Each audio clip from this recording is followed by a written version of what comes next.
Health and Wellbeing Board. My name is Councillor Angela Argenzio and I co-chair this board. Before we start, I will ask Sarah here on my right to read the housekeeping arrangements for the meeting. Thank you, Chair. Please can I request that mobile telephones and other such equipment are switched to silent mode as to not disturb the meeting. There's no fire test planned for today. If there is an emergency evacuation, please take instructions from the council staff present. The assembly point is in Tudor Square. The meeting today is open to the public and will be live streamed and for subsequent broadcast via the council's website. You should be aware that the council is a data controller under the Data Protection Act. Data collected during the webcast will be retained in accordance with the council's published policy. By entering the meeting room, you are consenting to be filmed and the possible use of those images and sound recordings for webcasting. Please, could any board members or speakers who haven't already done so, please, can you get your name card from us? And please pop it in front of you on the desk. Thank you.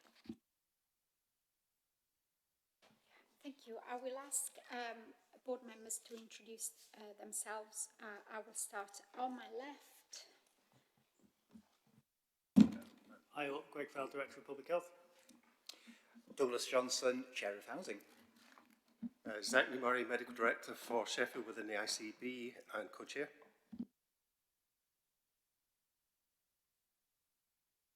There we go. Lee Salisbury, Clinical Lead for Health Inequality, Sheffield ICB. Lucy Davis, Chief Officer, Healthwatch, Sheffield. Helen Steers, Director of Strategic Partnerships, Voluntary Action, Sheffield. Jim Inson, District Commander, South Yorkshire Police, and I'll give my apologies from 4:15 if that's all right. Tracy Moore from the University of Sheffield. I'm the Interim Vice President and Head of Faculty of Health. And Fiona Phoenix from Sheffield Hallam University, Associate Dean for Portfolio Partnerships in the College of Health, Wellbeing and Life Sciences. Thanks. I'm Matt Bowsher. I think I'm the Interim Strategic Director of Adult Wellbeing and Social Care. It says here core services. Something might have happened without my knowledge. I'm happy, whatever my title is, to be minuted accordingly. Thank you. Sarah Dew, Strategy and Partnerships Director at Sheffield Teaching Hospitals. Hi everyone, Jo Hardwick, Head of Population Health and Inequalities at Sheffield Health and Social Care. I'm Megan Orey, I'm the Manager at SOAR Community and here as a voluntary sector representative.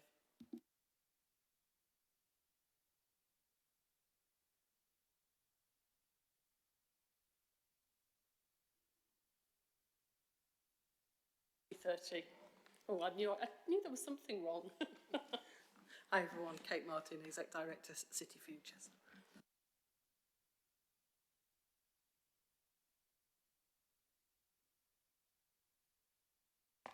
Sarah Hyde, I'm Democratic Services. And I have Dan Spicer on my left, and Rebecca is helping us with the tech. Before we start the meeting proper, all of you will know of the sudden loss of our dear Judy Robinson last month.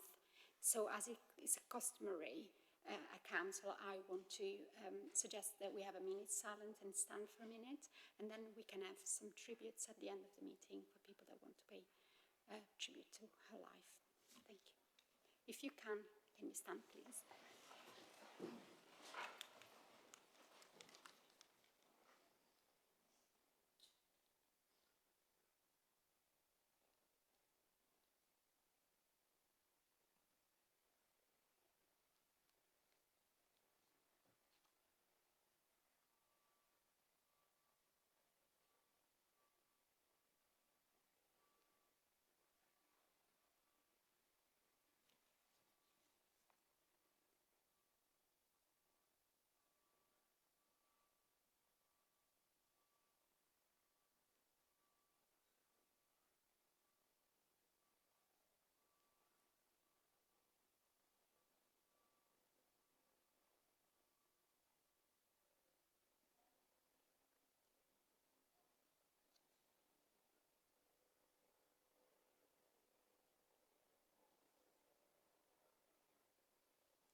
Thank you.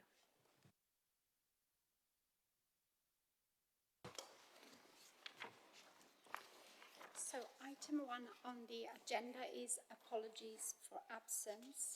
We have received apologies from Emma Latimer, James Drury and Joe is here to substitute for him, and Helen Sims and Helen Steer is here, and possibly Kate Joseph. I'm not sure whether she's going to be able to make it if she's coming in late. And item 2 is declarations of interest. Are members needing to declare any interest on any items of the agenda today? I see no hands, so I will go on to item 3. There are no items on the agenda that require the exclusion of the public and press. Item 4, public questions, statements and petitions. We have received no public questions in relation to items on the agenda. One remit question was received, and this question has been answered in writing and provided to the member of the public, and it has been published on the council's website.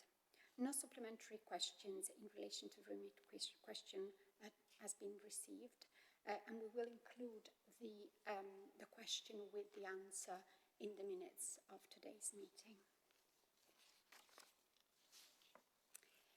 Item 5 is the Healthwatch update, and for that I will ask Lucy Davis to give us the update today. Thank you. Thank you, Chair.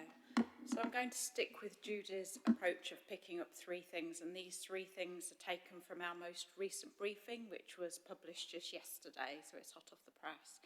For anyone newer to the meeting, just to recap that the briefing we published is a snapshot of what we've been hearing from the public through different means, whether we're out in the community, whether people are getting in touch with us because they want to raise an issue or ask us a question, and sometimes our voluntary sector partners share issues with us that are important and impacting individuals and communities that they support. So that's just a reminder of where these items have come from. So the 3 things that I'm going to mention today, firstly, the first one that relates to dementia, the second one relates to mental health, and the third is a brief one about COVID booster vaccinations or vaccinations for people at home.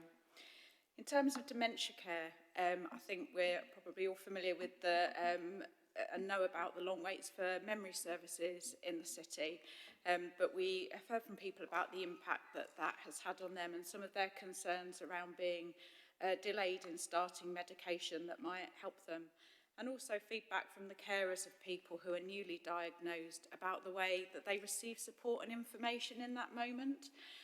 So often support is given in written form, but many told us that they would really welcome and have a preference for in-person support to talk them through support that they might be able to access in that moment.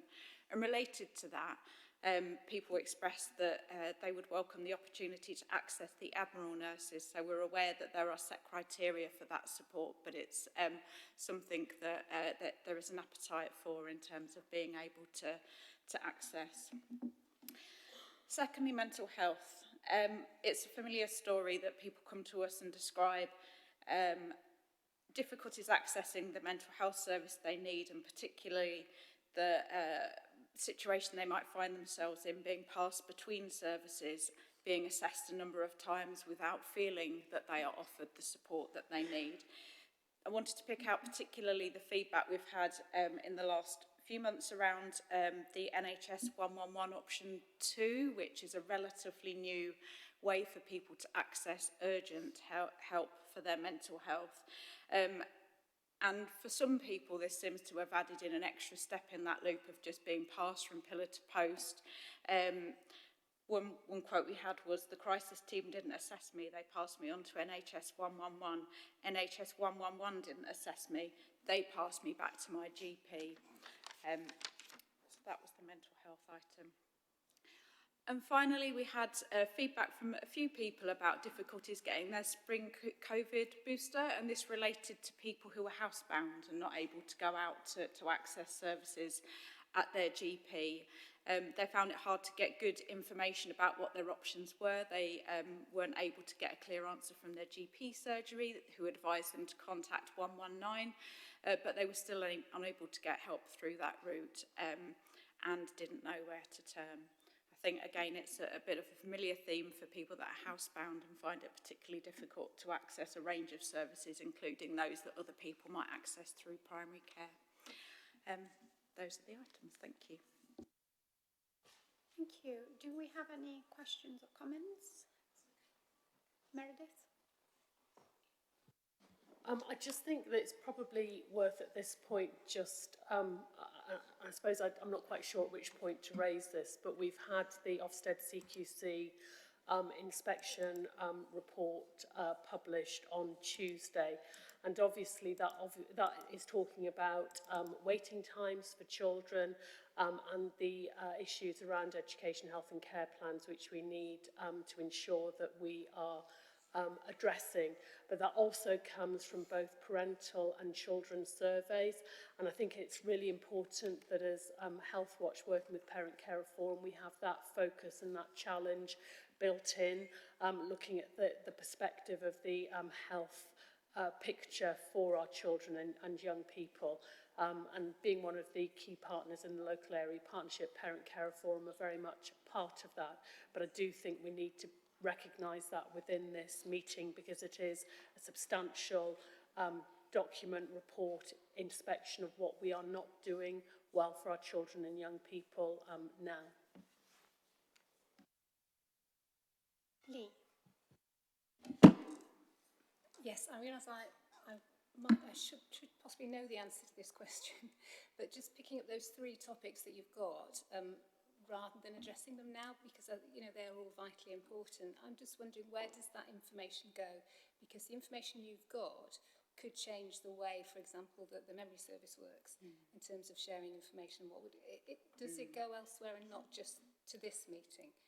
Yes, so our briefing gets circulated to decision makers, leaders in the city and all the different services, and where we get particular feedback, often we will have picked up these issues on behalf of individuals along the way, so sometimes there are additional conversations, for example, around an individual that might be trying to get a vaccine. We might have already had a conversation on their behalf, so this is really just pulling that together. And do you feel that the information that you disseminate to decision makers is heard?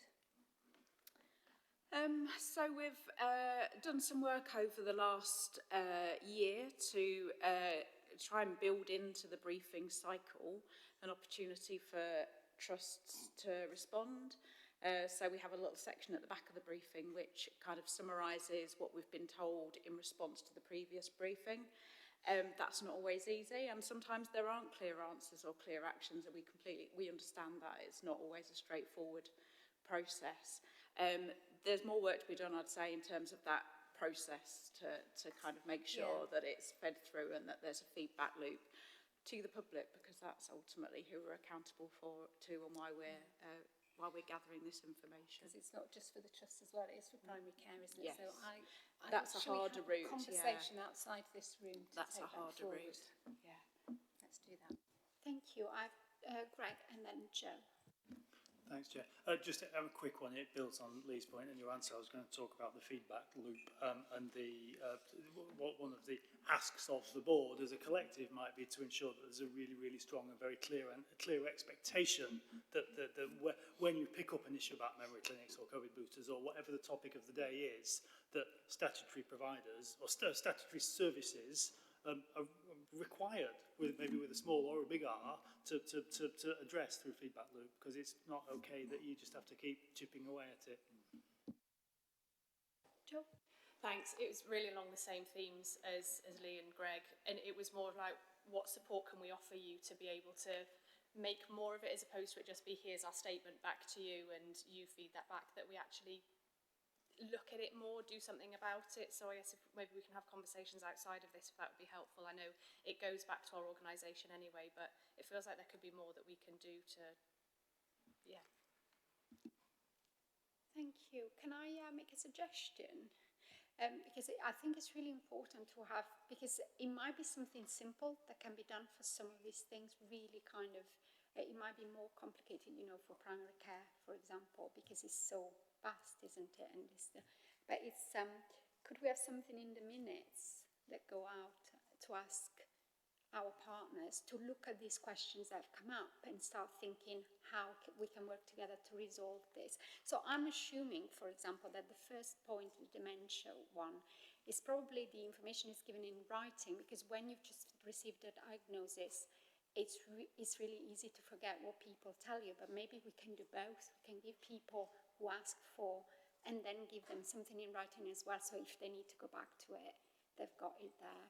But yeah, that human connection is really important, isn't it, to lots of people.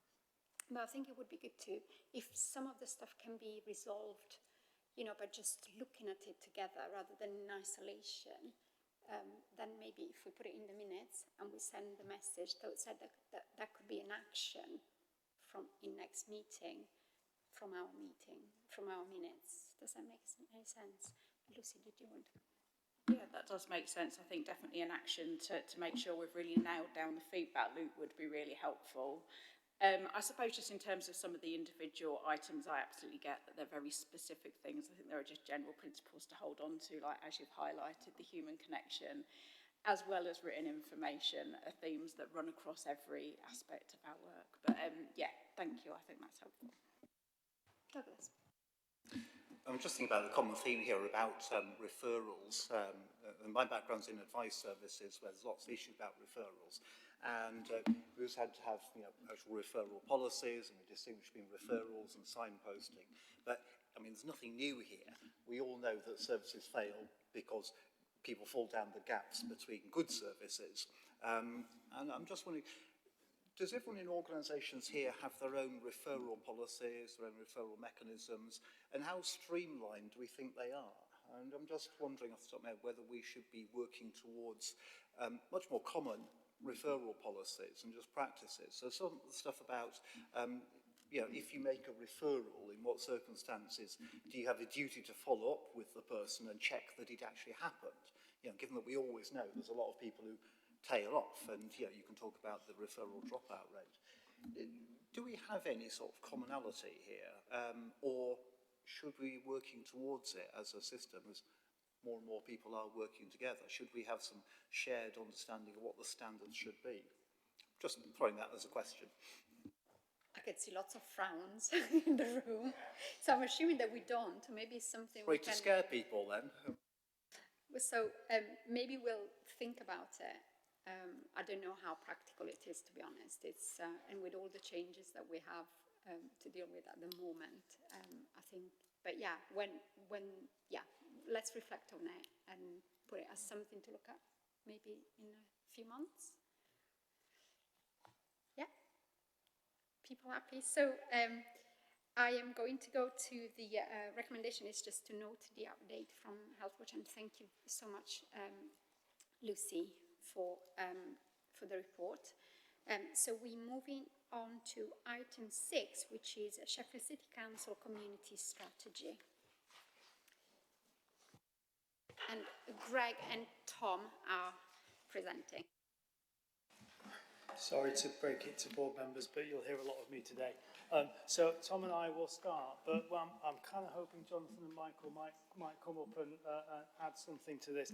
I didn't know until about 15 minutes ago, but Jonathan and Michael, who are very heavily involved in the Truth Commission, we'll hear about that next agenda item, also have their fingerprints in this space as well, because Dan, as he's been doing the rounds on the development of the community strategy, has been to talk to a number of groups that Jonathan and Michael are involved. So if Tom and I start, and then Jonathan, Michael, you might add in terms of what does this mean to you as real people, etc., as opposed to senior council officers.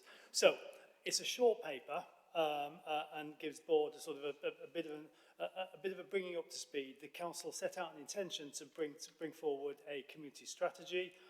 Currently, we don't have a thing called a community strategy. It's one of the missing tier 1 strategies that sits alongside other strategies that the council owns: growth strategy, housing strategy, fair and healthy Sheffield plan, etc. It's a relatively short period of gestation. We may have wanted longer, but it's important to get the thing over the line. And our intention is to bring it to Strategy and Resources Committee in October. And it's shaping up content-wise, and we'll give a little bit of an insight into the content, but it's not finished yet, so we can't give the whole content. It is a council strategy, not a city strategy, and we're all well aware it's kind of complex space and all stakeholders think about this in different ways, and that's perfectly legit and absolutely okay. It's definitely not just about service delivery. It encompasses our roles around community development, LACs, local area committee, and locality working, and what does that mean, how we help and enable a thriving voluntary community sector, and our role in that, and beyond. And importantly, it will encompass sort of the local economy and place shaping at local level. It won't just be about people, it will be about the place. Channeling my inner Judy, and it won't be something about working with the voluntary and community sector. The council has a very legit and very important role in this space, so it will yes, it will talk to working with the voluntary community sector, but it won't be just about that. It will be a strategy and largely about how the council uses its assets and power to enable thriving communities. But as I said before I stop, I'm aware it's complex. I'm aware that the Department of Health and Social Care in particular are pursuing a neighbourhood health strategy. It's up to us to work out what that might or might not mean.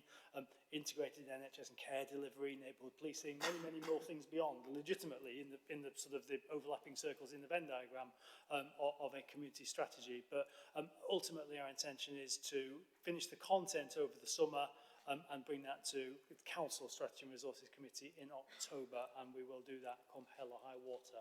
If I pass to Tom, I may have missed some stuff.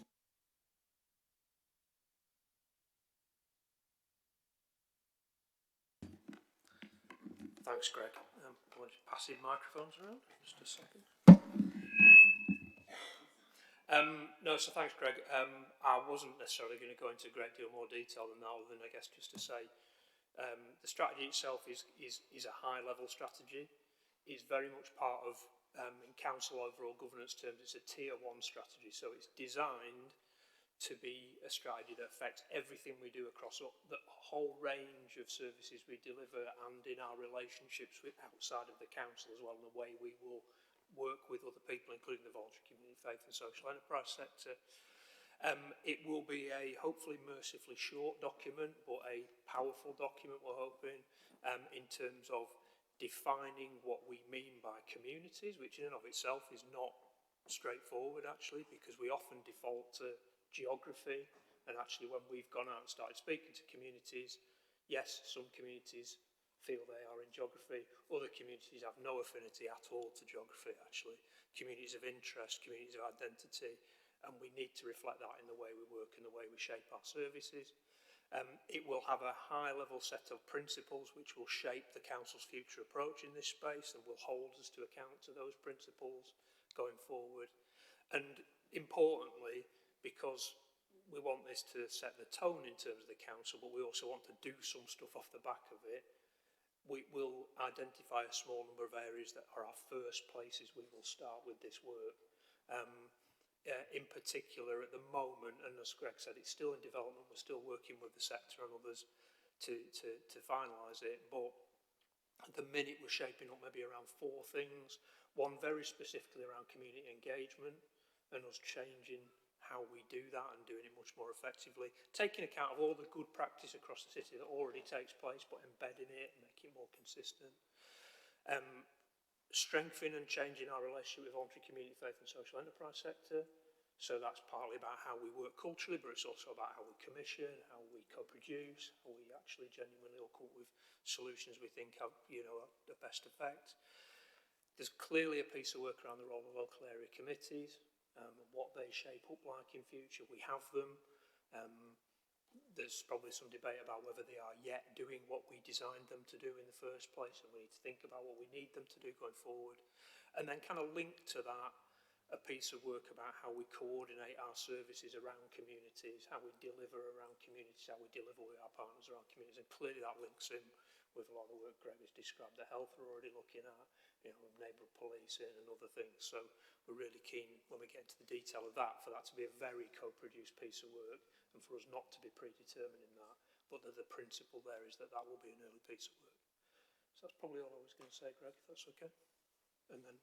So, Jonathan, Michael, you've been given this with about 15 minutes notice, but my question to both of you is, if we get this right, how will it look, and what's happening? Sorry, Greg, can I interrupt? Could they introduce themselves? sorry, Because not everybody will know. I think this one's on, sorry. So I'm Jonathan Davis. I work for Manor and Castle Development Trust. I'm also involved in the Poverty Truth Commission under a separate part. I mostly work around mental health, but from a lived experience basis, it's all non-clinical. Essentially, I work most of the weeks of peer support work, and I do some link work out of GP surgeries for social prescribing as well. We'll get a mic that works as well. Yeah. Hi, good afternoon. My name is Michael McEwen. Again, I work for Manor and Castle Development Trust as a health and wellbeing community development worker. Thank you for giving us the chance to talk. We didn't really expect it, but we're going to take the opportunity and do our best. Dan came to our men's mental health peer support group as part of the community strategies work that you're doing. And I think out of that, the men who we spoke to, and we had a 2-hour session, I think the importance of communities and green space for men who have either suffered trauma, witnessed trauma, been through statutory services, and typically have said to us, well, I've done that, but what now? What now? Where do I go? So Jonathan and myself set up the Men's Mental Health Peer Support Group. April 23 we started, and to date we've had 31 men in the S2 area come to the group, progress onto volunteering opportunities, some into paid employment, but we use the non-clinical model. So we offer a safe space, confidential, we value the green space. We're adjacent to Manor Park, so we connect with nature. We encourage the guys to support each other with their conversations, create friendships through Wellbeing, and really it's to try and get across, as part of this strategy, the importance of being in the community, supporting each other, and providing places where men can talk, because there's a couple of us around here, and if we're all honest, do we talk? Do men sit down and talk? Yes, we might talk about footy or whatever, but it's to get them to increase their confidence, their self-esteem. And if I just give you one example of one guy, we'll not name names, but came along about a year ago now, I think, Jonathan, worked on the railways all his life, sadly retired through ill health, but slowly but surely opened up to us as a group as to what his issues were, and he'd witnessed trauma on the railway. And, you know, he was very, very quiet for the first 6-7 weeks. If we're honest, we became a little concerned, didn't we, that he wasn't. But slowly but surely, with encouragement, and he gained his confidence, opened up to the group. I took a call from his wife without his knowledge, and she actually said to me, that group has probably saved him. And he's now reignited his interest in gardening. He's engaging with his family. He used to just sit in his bedroom. This is a guy in his 60s. So, with our eyes, we can see the improvement in these men. But it's just hopefully to get across the importance of community. These guys are in the S2 area, and the importance of green spaces. You want to? I suppose all I'd really add to that is one of the things about the groups that we do and the type of community engagement that we do is a lot of these men, and this also applies to other further groups that Manor and Castle does, having been through services, having had support, but had difficulties in lives, they are not connecting, and there is often nowhere to go in terms of, we have statutory services, they're often short-term intervention, or it may fix a temporary problem. But what is needed is more long-term engagement in some way, something that they've got somewhere to go, something to build relationships in particularly, which reconnects you with the community and makes it more possible to engage with other services that you may need and broaden things out. But without that basis, some of these, particularly in our mentoring, these guys, they would be sitting at home on their own, not engaging, and their quality of life deteriorating. Having an access where people can go to that is non-clinical or non-statutory, less formal, provides somewhere they can sort of start reconnecting, but it also opens the doors to access the other services that are there for them as well. And I think that's quite important and something that we do lack a little bit in this country at the moment. Thank you, and thanks for hearing us. Lee. So we'll pause over to you, Chair. Thank you. I have Lee who wants to, and Helen. Thank you so much. That was just really great, and thanks for the stories that you brought, because it really does bring to life the work that you do. And so my background is general practice. I'm a GP by trade, and it's interesting when you talk about the non-medical model, non-clinical model, I think was used, isn't it? And just listening to you, think, yeah, for everybody, no matter what their condition, it's not either or, is it? It's not clinical or non-clinical. It's both and so what you're doing is absolutely vital, isn't it, for looking after individual people's and seeing them for who they are. And it isn't just that, you know, that individuals who are stuck at home in their room have got a really poor quality of life. The community is missing out on what they can give, isn't it? And as you said, you know, actually this can lead to volunteering, even paid employment. So it's transformational, the work that is done in communities. So getting back to the paper, I was just thinking, as I was reading it, I was thinking, actually, I'm not quite sure how explicit it is in here that this is about really talking to people rather than just the council or statutory body coming up with a strategy. And I am assuming it is absolutely implicit in all of this, but you know, it'd be really good to even sort of articulate how that happens and why it's important. Because my other second point is, if this works and if it's right, it's almost setting a template for other statutory organisations within the city, isn't it? It's going, well, actually, this is us as Sheffield. This is what seems to work for us. And we're all members of the community, even those who work within statutory services. So that was my second point, really, is that actually, do we envisage this as being a template that can be rolled out more widely across the city? Can I take Helen, and then I come back to you, and I have two other. Thank you. I mean, I think it's been a really good experience for the sector working with you, Tom, and the way that you've gone about this. I think there've been high levels of engagement. There continue to be high levels of engagement, and I think it does provide a template for how we do things in the city. And I think there's a lot to kind of work through in the implementation stage, and I know you've said before that that's where the real work starts, but I think what we've got to so far is really strong. I do think that there's quite a lot that is unknown in terms of, you know, where does the control of some of this sit as Simca have got more devolved power, and how do we interface with that? How do we provide a kind of a blueprint? Well, I'm not going to say blueprint, we're not going to use that term. But are we going to provide some kind of like approach that sets out to South Yorkshire decision makers? This is actually what Sheffield believes in. This is the approach. And I think also the other point I wanted to make was that I think there's a really good set of, within Sheffield, connections that have been made, so with City Goals, neighbourhood conversations. I know that that's an active conversation, but I think that there is still some like unknowns around the values that we still need to work through, and I think the values are the things that are going to drive it in a different direction and could make a real difference.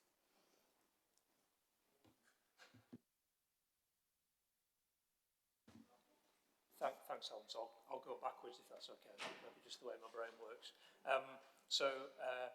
Well, thank you for the feedback. I think we've tried to strike a real balance here because, as Greg said, we really want to get the strategy in place because the strategy enables us to get on with the work that everybody wants us to do. So we could have spent quite a lot more time on this, frankly, co-producing, doing a lot more detail, but it feels like we've got the balance right in terms of engagement, but also getting the thing done in a timely way.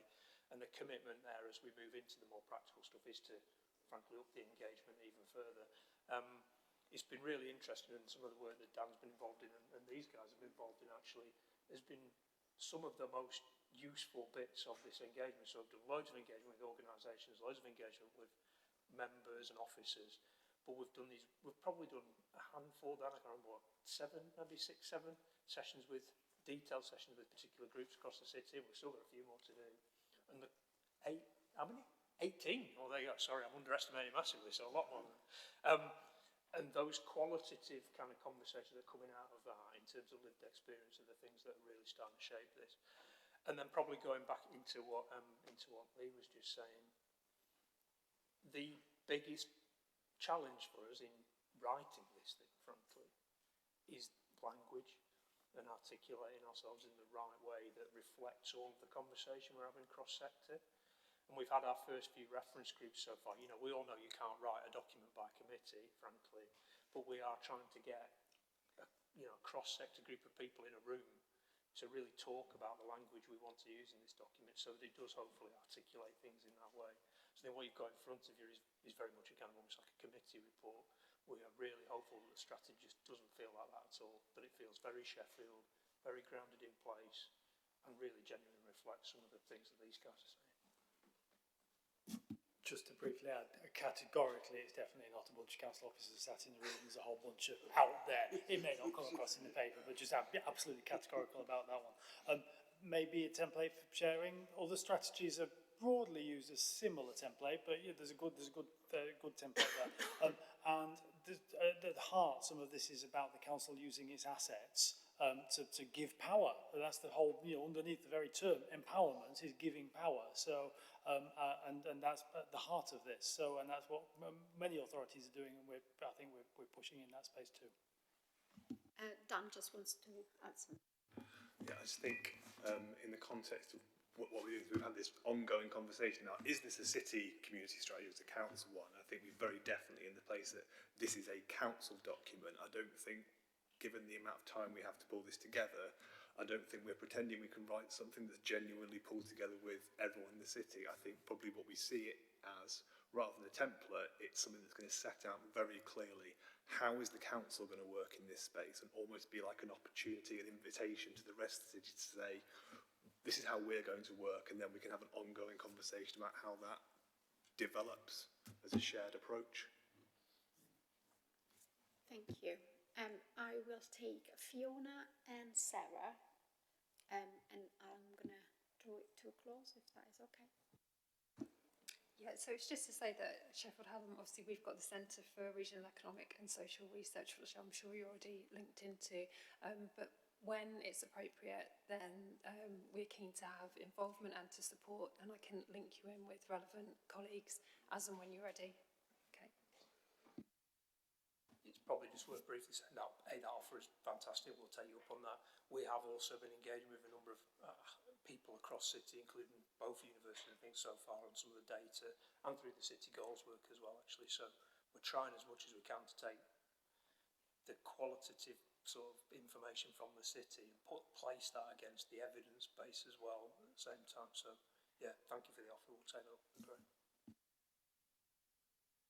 Thanks to all of you. Really, really interesting and exciting to hear about the work that you're doing. I'm thoughtful on your point, Lee, about is this a template for other partners, and a bit your response then, Dan, around which bits we might see as a template or bits that we could borrow and use elsewhere. And I'm thoughtful we're coming to the end of developing a clinical strategy at Sheffield Teaching Hospitals, and we've really benefited from the qualitative insight and research that went into things like the Health and Fair and Healthy Sheffield Plan development and things like that as well. And I'm conscious of all that rich insight you've gathered, things you've shared today, the stories, those are really powerful, but they're also time consuming to ask you to come and share to lots of different people. You don't want to have to repeat to lots of different statutory bodies in the city what works. So I'd be really interested in how we can learn both from the qualitative insight and stories that you've gathered through this, and how those are not necessarily a template, but a really rich set of insights for us all to be listening to and ask us to listen to. And then those principles that you've described, I think, are really interesting, because I'm conscious that from a community perspective, you probably want a good experience with common principles, regardless of the statutory body you're interfacing with, whether that's the council, the hospital, the GP practice. So I think there's lots for us to learn, and I think it's both at the principal level and really conscious that we want to hear all those voices that have already taken their time to share their experience with you, and how we might do that as well, which might be slightly separate from what sits in the main succinct sounding strategy document that you'll develop. It's a really, really, really good point. Yes is the answer. Don't quite know how, but yes, definitely. Because it's a bunch of stuff that's owned by the city or one of its actors. It should be available to the city or beyond, to be honest. But yes, definitely, and we'll work out how. Tom? Just really briefly to say that again, in the thinking about how we actually draft this document and what it looks like, and the document itself will be relatively short in terms of principles. What we're really keen to do is to reflect some of the stories that we've gathered into the strategy, so that it's not just about saying here's a principle, it's about saying here's a principle and here's an example actually of where we're finding that working really well in the city. Here's something that you can take practically and apply elsewhere. You know, through all the conversations we've had across the sector, you know, whilst we know we have work to do to get where we need to be, there are pockets of really fantastic practice that we don't want to lose in this process. We don't want it just to feel like, well, nobody's doing anything very good here, because there's loads of good practice. So we're kind of hoping to feed that into the document, but if there's a way we can, you know, collate the wider work and share it, we'll try to do that. That'd be really good. Thank you. I'm going to... Oh, Lucy, very quickly. It's just a really quick thing, just to flag that the South Yorkshire Insights Bank is now live. So that's something that's been set up by the ICB as a place to store just this kind of stuff, so insights that other people can benefit from. So just a reminder on that. Brilliant. Thank you. I'm going to bring that to a close. I just wanted to say thank you for giving us an example of the hundreds of really good projects that we have in the city, because that's the thing, is like this is just one of loads, and it's incredible what happens in our communities, and that's why the strategy is so important, just so that we all kind of, we're being consistent in our approach. So the recommendation is just, we are asked to note the work to produce a new community strategy for Sheffield City Council. So our members happy to note the report.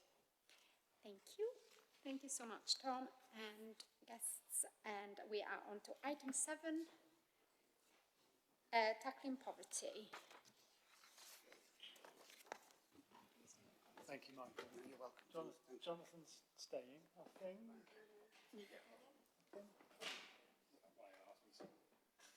I'm staying.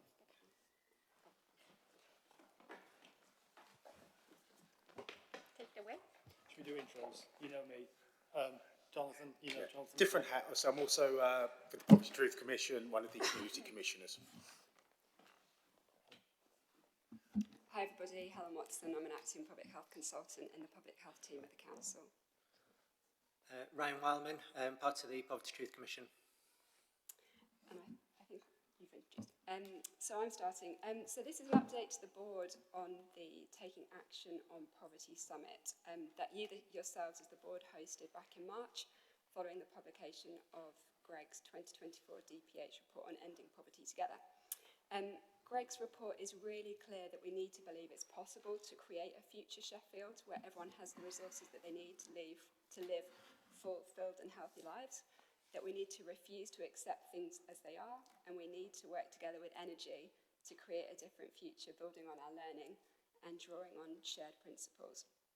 One of the key aims of the summit was to encourage people to imagine a world without poverty and to find ways to make Sheffield a city where everybody has everything they need to live a decent life. So maybe slightly unusually for this board, but I'd like to start by reading you a poem about an imagined future of what a city free of poverty could look like. In my city without poverty, we don't worry all the time. Mum smiles in the morning. She doesn't whisper in the kitchen or stare at letters like they might hurt her. She makes toast and hums. She sits down and we eat together. In my city without poverty, my shoes don't hurt. I can run and jump and my toes don't push through the ends. In my city without poverty, we go places. The bus comes and we all get on. No counting coins, no waiting for someone to lend us change. School is good. I don't feel behind. My belly doesn't rumble when the teacher talks and I can concentrate. My coat's warm, my head's clear. At home, it's warm too. No blankets on the sofa all day, no keeping your coat on in the kitchen, just warmth and the smell of dinner and the sound of Mum's laugh coming from the hallway. No one knocks to take things away. The post doesn't scare her. There are no brown envelopes hidden in the drawer now. In my city without poverty, we don't have to ask for help all the time. Help is just there, like the lights or the tap, like it's meant to be. We have a garden now. We grow things. Mum says we're rooted. I think that sounds good. On weekends we go out. There's a place near the library where we meet our friends and we all bring something to share. Everyone's invited. People say hi on the street. They know our names. In my city, we're not rich, but we have enough. Enough time, enough food, enough sleep, enough smiles. And when I grow up, I want to live here still, because it feels like I matter. So there's just a few things that I wanted to highlight from the paper and from the event, and I'm sure all of you have lots of reflections too. Judy gave a really moving and challenging opening with those typical Judy provocations that you want to stick on your fridge. So the ones that particularly stuck out for me were do something. If it works, do more of it. If it doesn't, do something else. Learn from everything. And one that I love, collaborate with surprising friends. We heard in the conference that we need to change the story, we need to tackle stigma. We can tell a really powerful story when we amplify the voices of those who have lived experience, when we highlight all that amazing work that is happening across the city, and when we continue to spread the message of why this really matters and why it is so important and hopeful work. There's a really urgent need for us to poverty-proof our services across our organisations and to understand, are we helping or hindering, making things better or worse? We heard that there's a really strong desire to involve people who have experience of poverty in co-designing solutions, but that we need to make sure we address those barriers to being able to participate and that we protect people from being re-traumatised where they have to repeatedly share their stories. We're clear that we need to keep on working on those deeper structural causes of poverty, and there's lots of work already happening around employment, education, skills, housing, and lots of other things that is really essential to that. There was a really strong consensus that rather than having an overarching strategy, that we needed widespread and distributed action. And that means that we're going to have to experiment with how we do that, how we can hold individual organisations to account on their actions to address poverty, but also promote enough collaboration to innovate together on our shared priorities, building on the learning we have and the relationships we already have in the city. And so one of the things that's happened since the conference is the rebirth of the cost of living tactical group into a wider poverty group to create a space to bring partners together to share and shape our citywide response. The participation of the Poverty Truth Commissioners in the writing of the report, in the design of the summit, and the participation in the summit has been, I'm sure everyone would agree, like just absolutely invaluable. So it's a privilege to hand over to you, Ryan, to say something about your reflections and an update on where the work's up to. Yep. Thank you for the invitation to come and for all of your ongoing support of the Sheffield Poverty Truth Commission. It really does mean a lot to all of us to have the backing and support of this group. So to just give you a very quick update on where we're at the moment, the full Poverty Truth Commission has been meeting since September, and our commissioners, who are a blend of people with lived experience of poverty and senior leaders in the civic and business sphere, currently looking at approaches to tackling poverty with a focus on 3 key areas that have been identified through the stories that have been shared. And what's really interesting is how some of these themes have already been discussed in this meeting through the conversations that you guys have already been having. The 3 key areas are children and young people, how we can get them the best possible start in life, especially those who have been born into situations of poverty, mental health, and systems. Systems is something is an overarching term that we use to describe a lot of things. But what the systems group are looking at, how we can make these systems more human, exploring a more person-centred approach to how systems work, looking at whether we can make a cultural shift so that systems are designed to benefit the person accessing it rather than the institution delivering it. Our community commissioners have noted that we often design systems for efficiency when we should be designing for fairness and justice.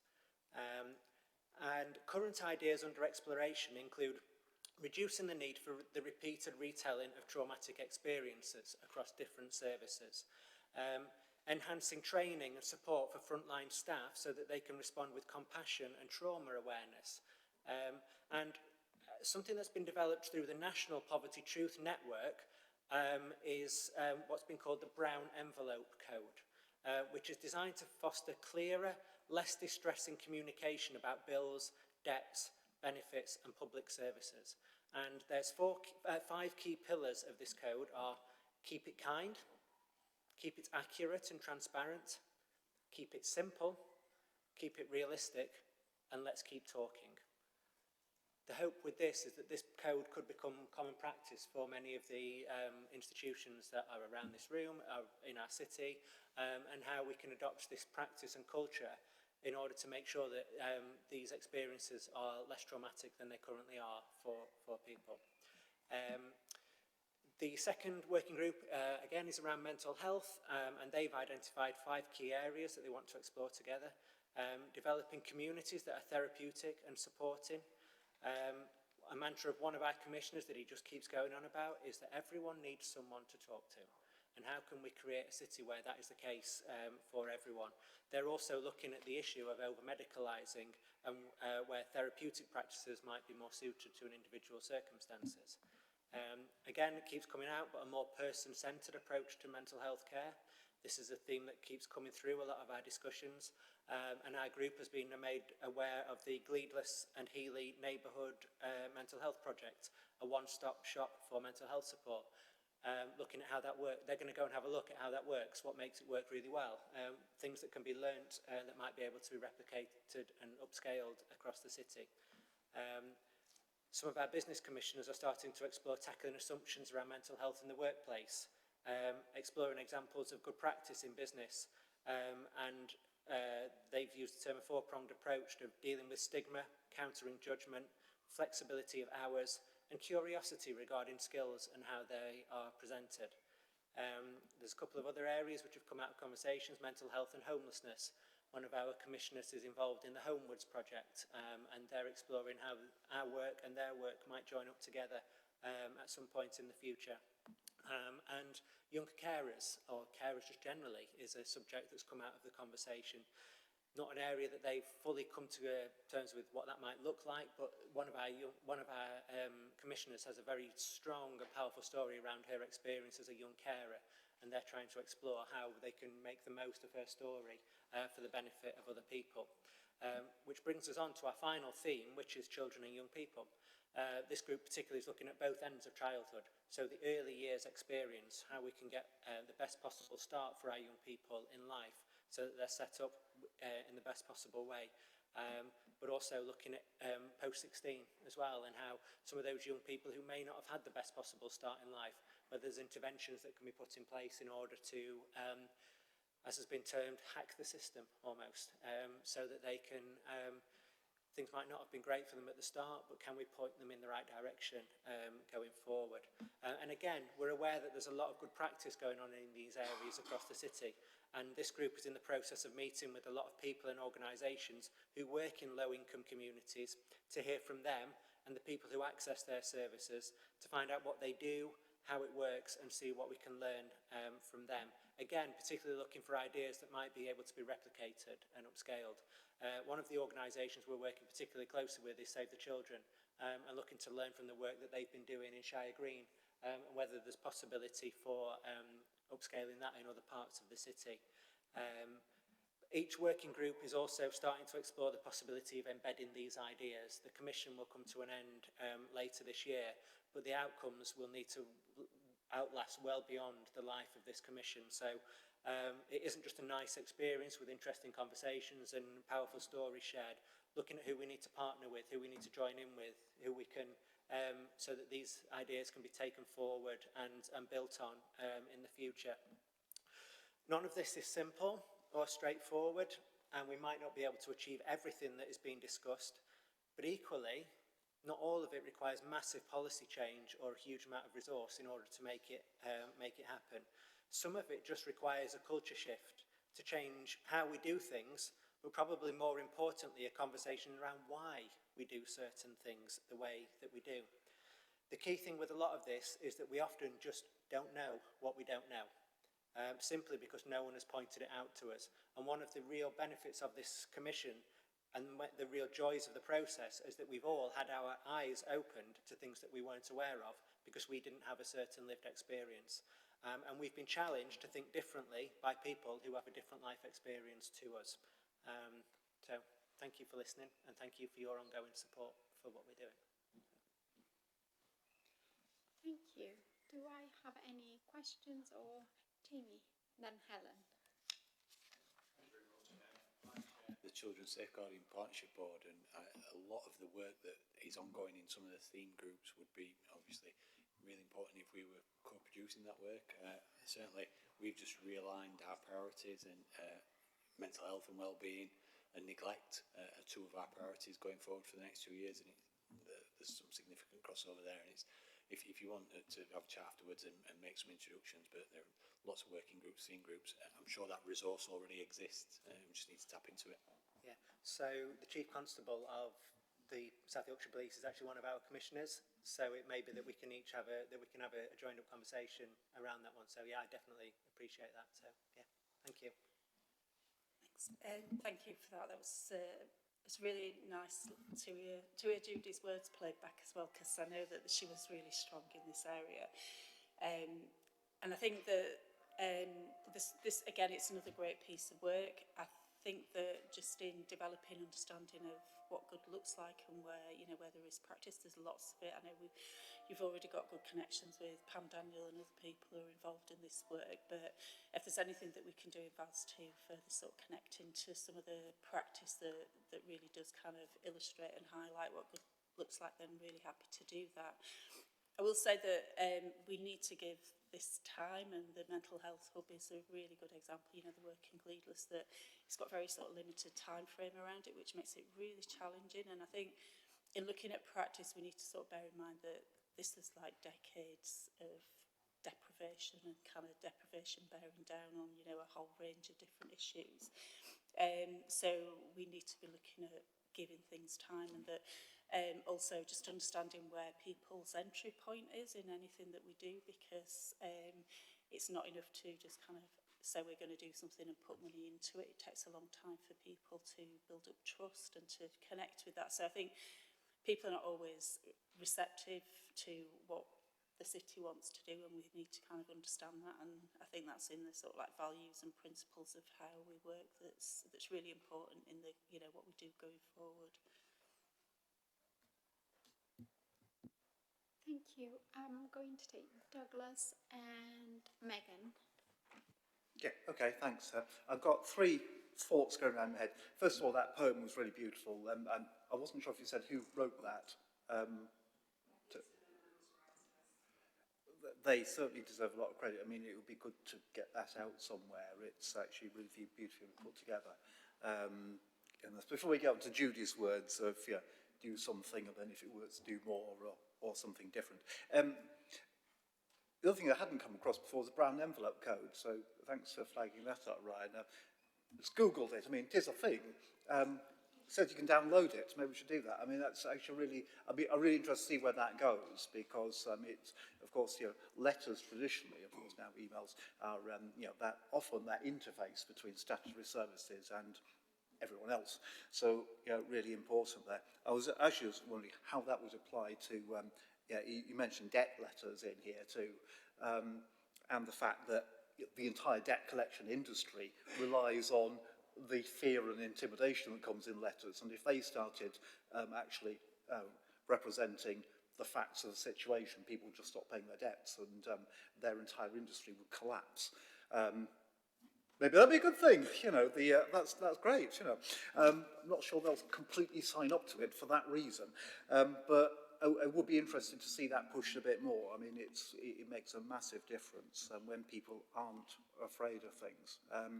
And just an example, I was, of how afraid people are of reforms. I was doing some political party door knocking in one of the tower blocks, and we were just going around with a little questionnaire for people at the time, and a very shaky young man opened the door and asked in a very shaky way, "Do I have to fill it in?" And he's like, "No, you don't." And he was literally frightened of a form, and people are, and actually it's very easy for us to forget that.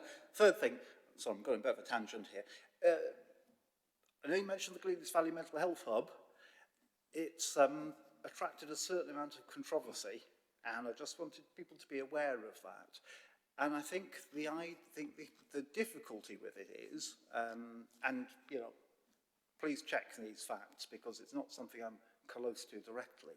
But it's attracted a bit of controversy because it seems like the statutory service want to do something good, well intended and possibly well delivered, but in doing so it displaces a lot of community activity. So in other words, they're taking over a building, and that means that other community groups have to close down. That's in itself not a good thing, because of what you just said earlier, Ryan, about everyone needs someone to talk to. I think you said that.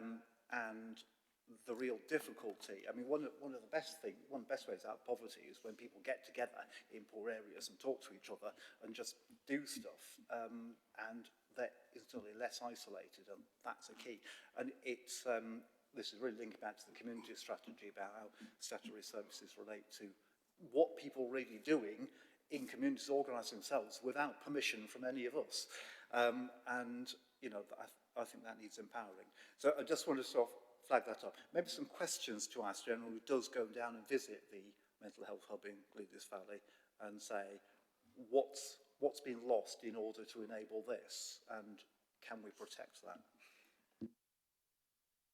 Thank you. I'm going to take Megan, Tracy, and then Joe, and then I'm going to close it. Thank you. Thanks very much for your presentation. It was really, really brilliant. I'm really pleased to see this focus on children, young people, mental health and making systems more human.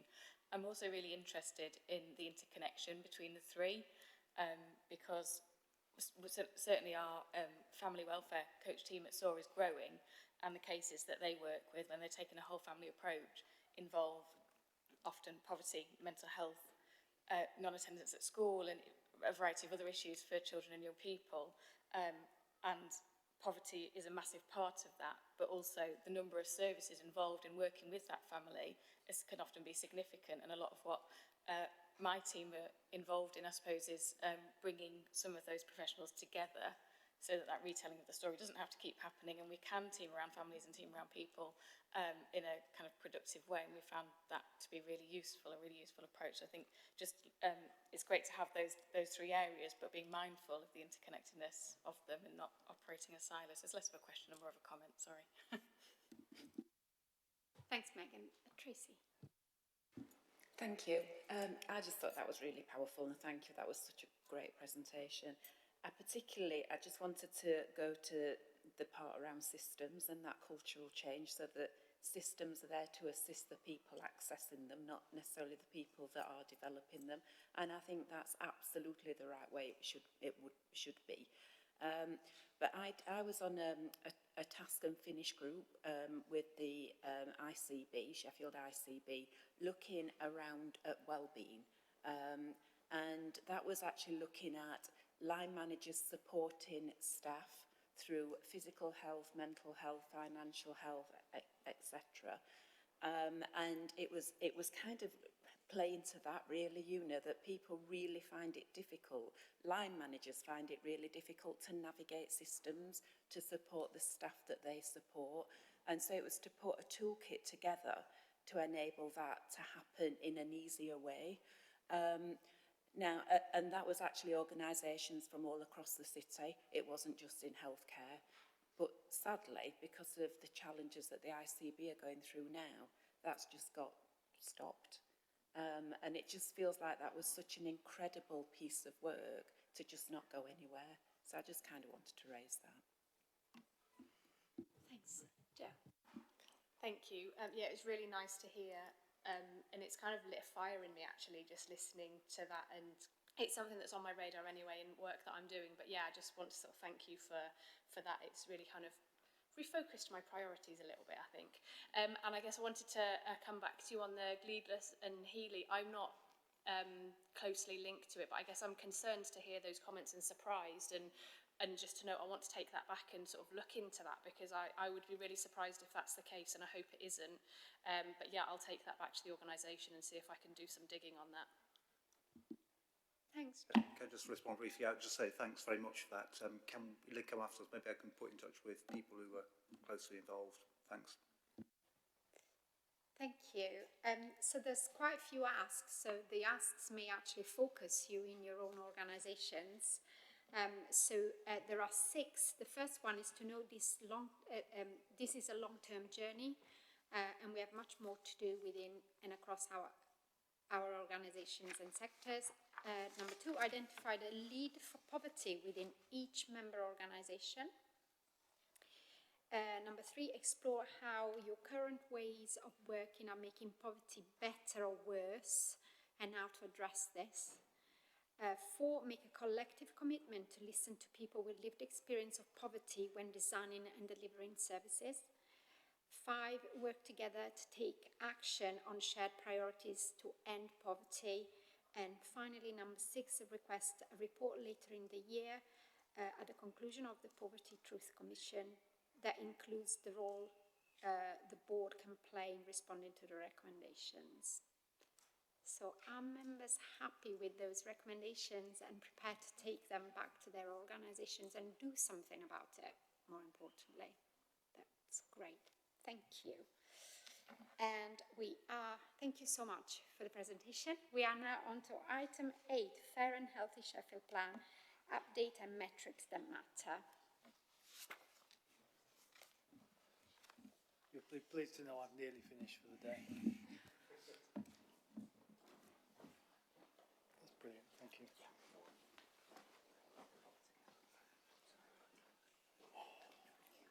Yeah, you done.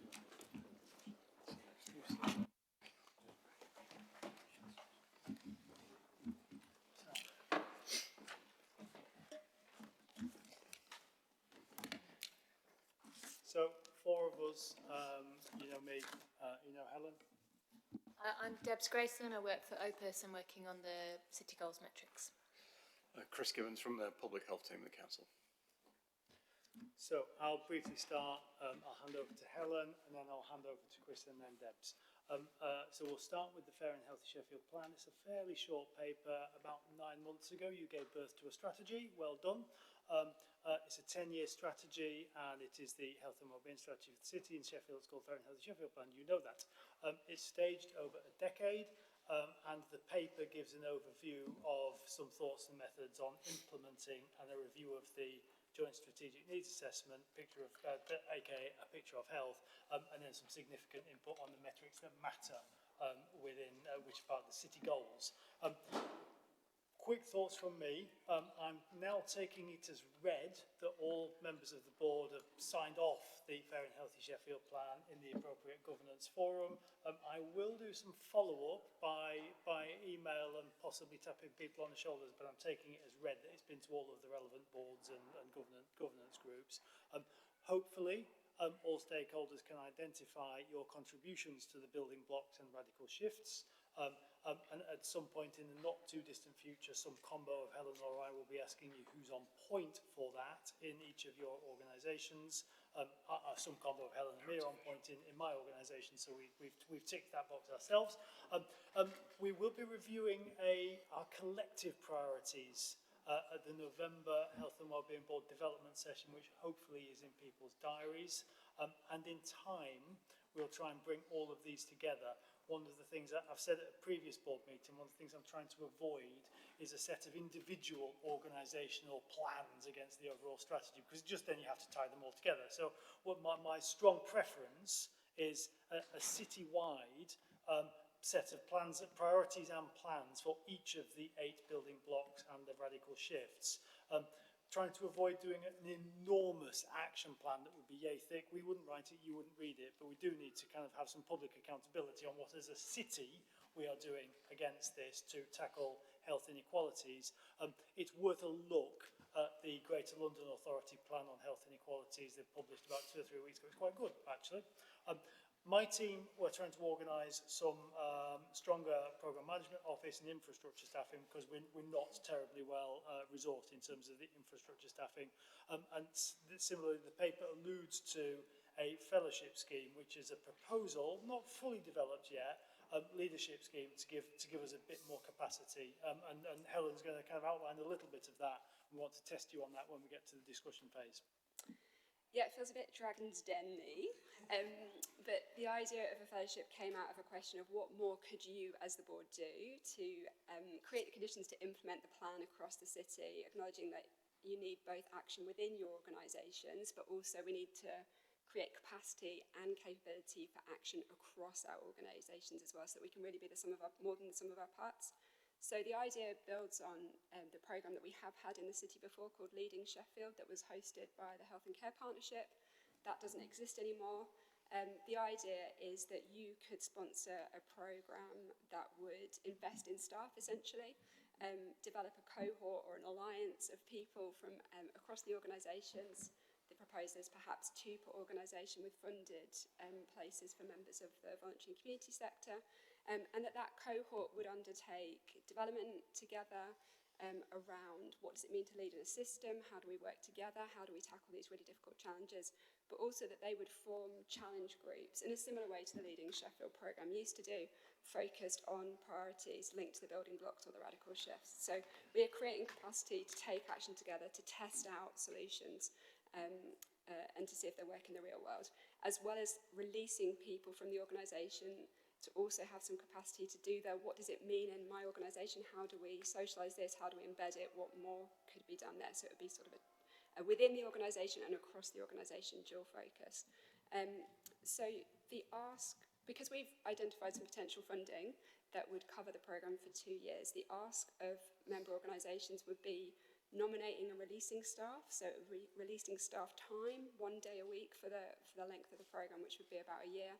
And then your commitment to sponsor people, to offer mentorship, to consider what development opportunities are there within your organisation, whether that's around quality improvement, or whether it's around behavioural science, whatever you already have that you could then open up to the whole cohort, and to identify what the priorities are that the challenges would be focused around that you'd want the group to work on. So that's the kind of pitch. Happy to talk to you about it more or give more detail, but it would be great to get a sense today of whether that's something that you'd like us to explore, and if any of you would like to be involved in a design group or nominate people from your organisations to participate in that.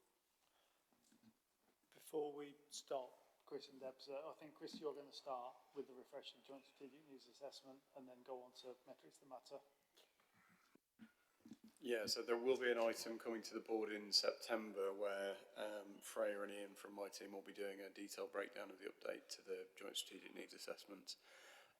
We've had a bit of a holding pattern in place for the JSNA for a while based on a summary document that was brought to the board last year, our picture of health tool for the city, some of which is embedded in the Fair and Health Sheffield PAN website, and the Sheffield Local Insight platform, which gives people a portal into various bits of mapped information on key health indicators and demographic information in the city.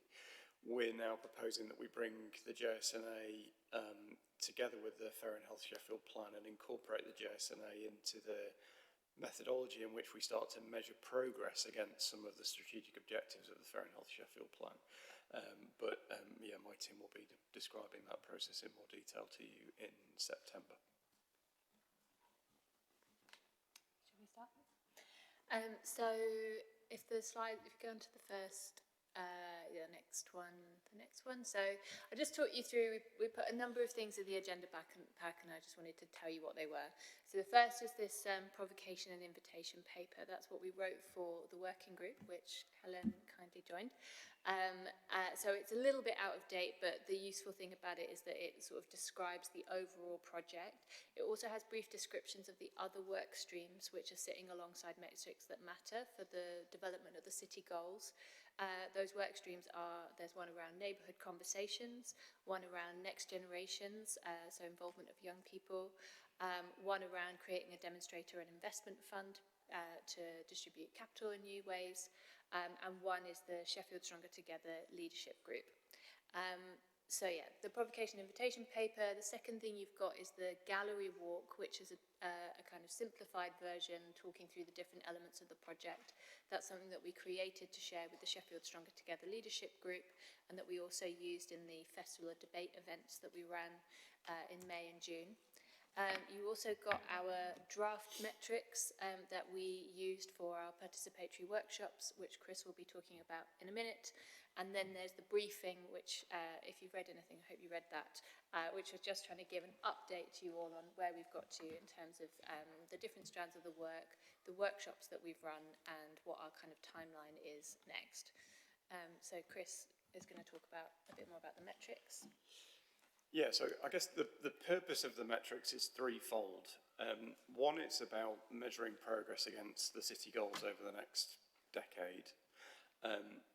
But it's also about doing things slightly differently and presenting information and data in a way that we don't, I guess there's a recognition explicitly that when we talk about the kind of data and intelligence that we produce as a council, it's not always accessible to everybody. So we wanted a process by which we could have broad representation of a process which would develop a set of human and relatable metrics that people could understand and access and contribute to their development, but also understand them as they develop over time.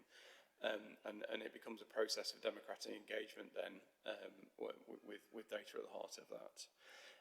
But also about having measurements that are useful across many different strategies. So we've already talked about the Fair and Health Sheffield plan, for example. There's all things like the council performance framework, where the kind of data that we're collecting as part of this process, the idea is that we measure once, but we can use that in many different places. And that means that we are starting to speak about a common set of important bits of data in all of the different bits of work that we do. So there's been a process of developing the draft metrics themselves. I don't want to get into the real depth of the methodology and the technicality of it. People can reach out to me if they want more information on that. But essentially, we've been using this idea of cornerstone metrics, which has been used elsewhere. But again, it's this idea of creating a rich data set which where measurements are applicable across multiple domains. You measure one thing, you're actually measuring a whole bunch of different indicators underneath that, what we call kind of compound metrics. There's been a working group that's been overseeing some of that process, and it's met 4 times since February this year.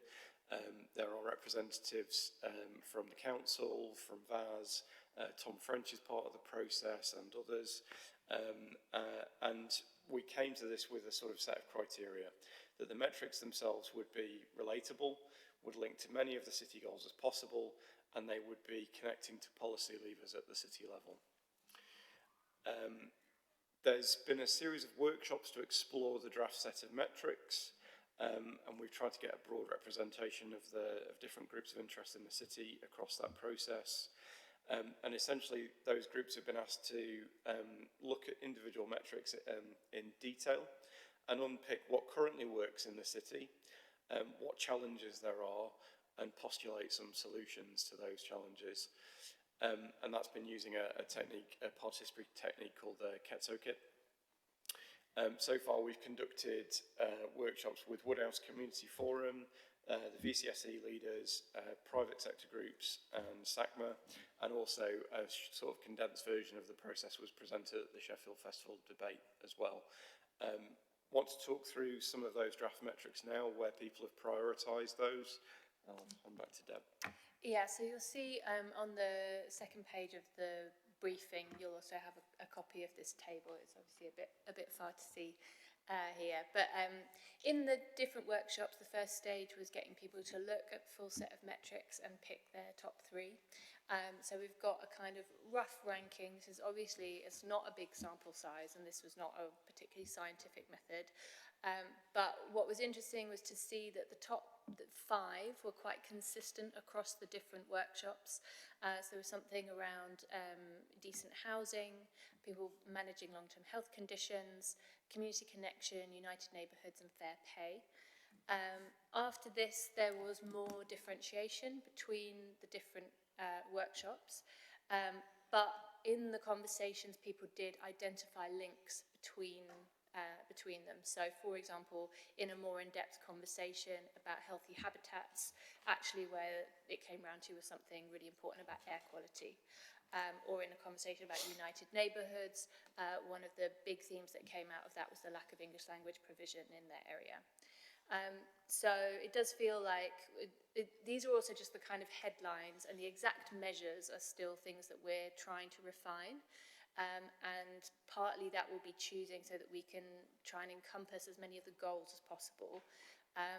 For example, with safe in public, which was another highly ranked one, we could say it's not just anybody feeling safe in public, but we're specifically going to look at elderly people, people from racialised backgrounds and disabled people, and then that will mean that they're speaking to specific goals which are talking about sort of a better future for those groups.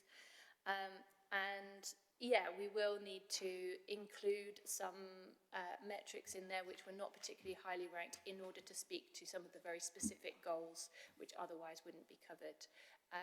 For example, accountable decision makers wasn't particularly highly ranked, but we will need something that speaks to the goal which talks about kind of representative and accountable leaders. I suppose what would be really interesting to know, should we throw it out now or wait until the end? Just throw the question out now so people can think about it. So the question to raise, a question to discuss at the end is, does this reflect other pieces of research that you've been involved in? Does this chime with things? So far what we've heard is, for example, from people that have been involved in the North East work, this is quite similar to what's been happening, and similarly with the community strategy. Yeah, we obviously have quite a small sample size, so it's great to know if this does map onto other things, also if it doesn't, and also is there anything there that for you seems very obviously missing in terms of things that we would measure. If you go on to the next slide. So alongside developing the actual metrics, we're also trying to develop an implementation plan. This is just the kind of timeline on that. We had a workshop in early June on this, and we will be presenting something to the Sheffield Stronger Together leadership group on July 11th and planning to have the final version of the plan by the end of July. And then in terms of what we're thinking will go in this plan, there's going to be something about developing a long-term qualitative data infrastructure for the city. This was something that came up very strongly in the workshop, saying that there hasn't been anything in the city since the Sheffield Place survey stopped. And that this would have value for lots of different institutions and organisations and projects outside of the city goals. So that's something we're going to be saying, actually there needs to be some kind of scoping of what that could look like, and really sort of emphasising the benefits that would mean that when big project funding comes in, there's already a baseline to work from, and there's already an infrastructure there for asking new kinds of questions. We're going to be talking about the links between how the metrics should fit with existing projects. Obviously the community strategy, Fair and Healthy Sheffield plan, this is us in the North East. It'd be great to know from you what else we should be thinking about it linking with. Learning from other places, for example, the Liverpool City region has a civic data cooperative. So do we want to build something like that for Sheffield? With Bradford, you've obviously got the long-standing Born in Bradford study and the possibility of that coming to Sheffield. So what can we learn from that kind of community engagement, particularly the kind of dashboard side of it? Västerås is a city in Sweden, which is where this cornerstone indicators process has been used before. So learning from that. And also thinking about kind of data presentation and communication, creating a strong communication strategy that is really trying to kind of socialise the metrics, like create a strong kind of public awareness of them, and using that really as a way of being able to talk about what difference achieving the goals should make for people's lives, and hopefully that these will be something that are a bit easier to retain, a bit more memorable than the 18 goals, which are quite long and quite not necessarily the most memorable. So in terms of asks of the board, I think fairly obviously that this is going to be a piece of work that's going to require data input from multiple organisations across the city. It would be really good if we could have the board's support in helping us foster a culture of openness and sharing of relevant data to really make us help us get this into a really kind of punchy set of relevant, meaningful, relatable data sets that we can use going forwards. And I think it makes sense as well that looking to how we start to think about the implementation of the metrics, that the board becomes the place which we regularly bring those metrics to. describe what changes we're seeing, if any, and the board has an opportunity then to ask questions, challenge, and be a kind of critical friend around what we're seeing. I think it's also fair to say that we're talking about a 10-year set of goals here. Speaking as an analyst, the techniques and technologies available to us over that 10-year period are going to be vastly different, and AI is one thing which is growing at an exponential rate at the moment.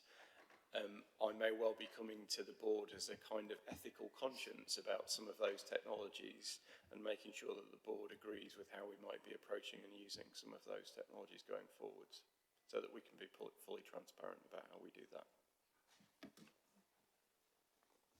Thanks, Chris. Thanks, Deb. So that's us, a broad sweep of stuff explained at some length, and I think there's about 5 or 6 asks, but over to you. Thank you.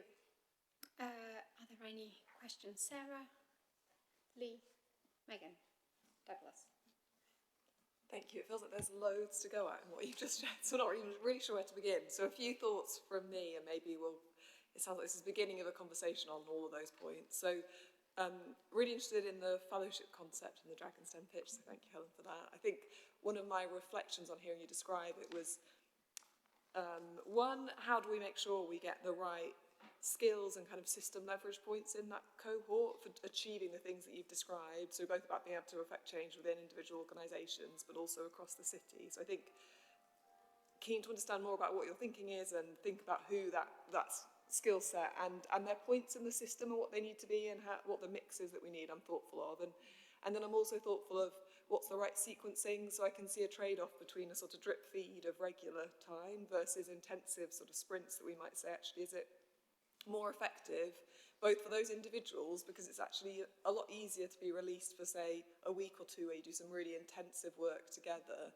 maybe a couple of times a year, versus a drip feed through the year. And I'm thoughtful about those things, which I think might change how easy it is for organisations, but also those individuals to get things out of it.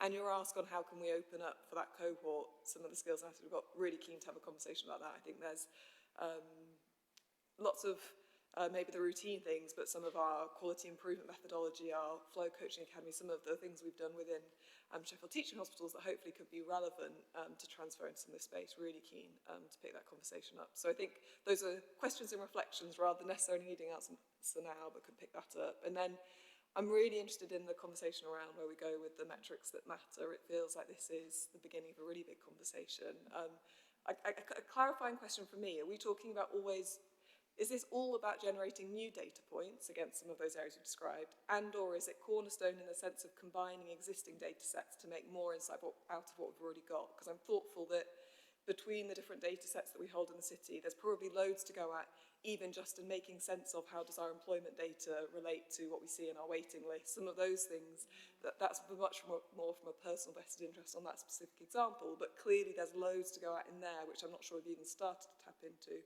So interested in how that relates to generating new things. And then I'm also thoughtful, I guess, because we've got at the end of, I think it's the end of today's agenda on the Better Care Fund piece. Some of our statutory responsibilities as a board around some of the data and insight that we need to look over feels like is less prominent, and I can understand why, and some of the things we started to describe there about where we might focus and look at, but still feel really important in terms of our role as a statutory board overseeing some of the perhaps more familiar health metrics that we might look at, but that they're there for a reason and are important. So I'm interested in how we make sure some of those things are reflected in those cornerstone metrics and how they come together. So I could probably go on, but those are some initial food for thought, and thank you. Lots to think about. Do you want to come back to that? So I think because we've explicitly sort of approached this as a decade-long project, we realise that there will be data that we don't currently have that we would like to have as part of this. And part of the conversations in the various working groups has been, you know, what do we currently have and what do we use? What would we like to have that we know exists in the city, but because of data sharing agreements or whatever it is, we don't currently have access to? So what opportunities do we have to link data better?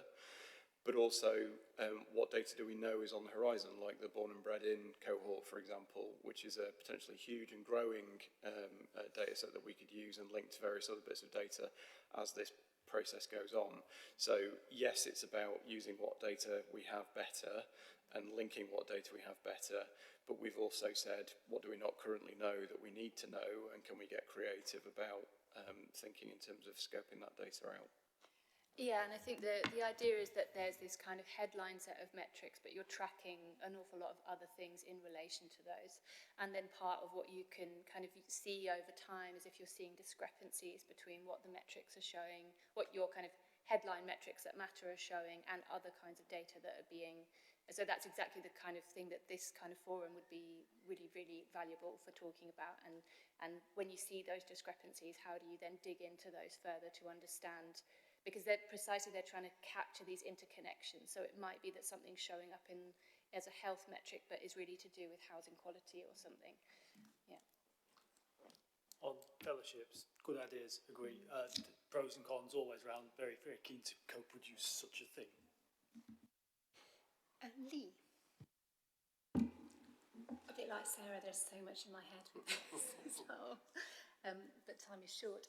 Just to say, off the top of my head, that this is us engagement. You probably are aware of it. The sort of the three top things that came out were that people really valued and wanted more of was health-friendly communities, connected communities, which again is sort of mapping against the evidence you had. Access to active lifestyles and access to green space. You know, so again, there's a lot of mapping in there, which sort of leads me to my next question.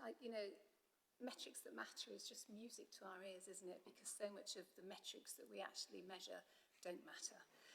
So this is great, but what I'm still not quite clear on is are we looking at having metrics that matter, which are sufficiently broad to encompass a sort of citywide, these are our metrics, or is there something in there that's nuanced enough to pick up the metrics that matter in local communities, because they might be quite different across the city? So how are we broad or are we narrow, and how do we get that balance? And I suppose just the sort of the so what bit as well of this is, how does this then plug into, so now we know what matters, what's going to be done about it, and who's going to decide what that looks like as well. So it gets back to the earlier presentation we had about community involvement, community engagement, community empowerment and decision making, and where this data goes. Thank you. Who's going to answer that? I'll get started with it. I think that you're right about and there's always a tension in Sheffield between what we measure at the city level and the disparities that we see between places when we get into more granular geographies. And I know that the Fair and Health Sheffield plan and the data that we're looking at around that is explicitly around the gaps between places who are the kind of contrasting spectrums of things like healthy life expectancy or whatever it may be. So there is that kind of built into the FHSP. Yeah, and I think this is also where the development of the different parts of the city goals work should help to answer some of those questions. So one of them is around neighbourhood conversations and sort of formalising and building governance structures and empowering neighbourhoods. So the hope would be over time that as the neighbourhoods become more recognised, that data could then be disaggregated to the neighbourhood level. Obviously, this is going to be something that will take a while. But you could see a situation where in a few years' time there is now like a neighbourhood forum and people are able to actually look at their own data and learn from it. And similarly, in terms of the decision-making size of it, in terms of whatever comes out of this next generation stuff and involvement of, what young people have very clearly said is that they don't just want to be consulted, they actually want to have some say in decisions. So how could young people also be part of both the measuring things and learning from them, and also saying what should happen next? But yeah, all of these things are obviously going to have to develop in parallel, as well as, of course, the financing infrastructure, where then there would be this question of how are resources being directed partly through the metrics. just on the who decides, there's no simple answer to it, and it depends. The provenance of the whole thing is based on the city goals, which, to remind you, is kind of designing an operating manual for a city of about 500,000 people in the mid-21st century. The who decides will be nuanced to the thing of the day, the geography of the day, the community of the day. Some of them will be city-wide conversations, which obviously Sheffield Stronger Together Leadership Group would be the group of people on point there. Some of them will be a decision that pertains to Mrs. Smith at number 44, or Smith Street, or a particular neighbourhood. So it's impossible to say that who decides, I'm afraid.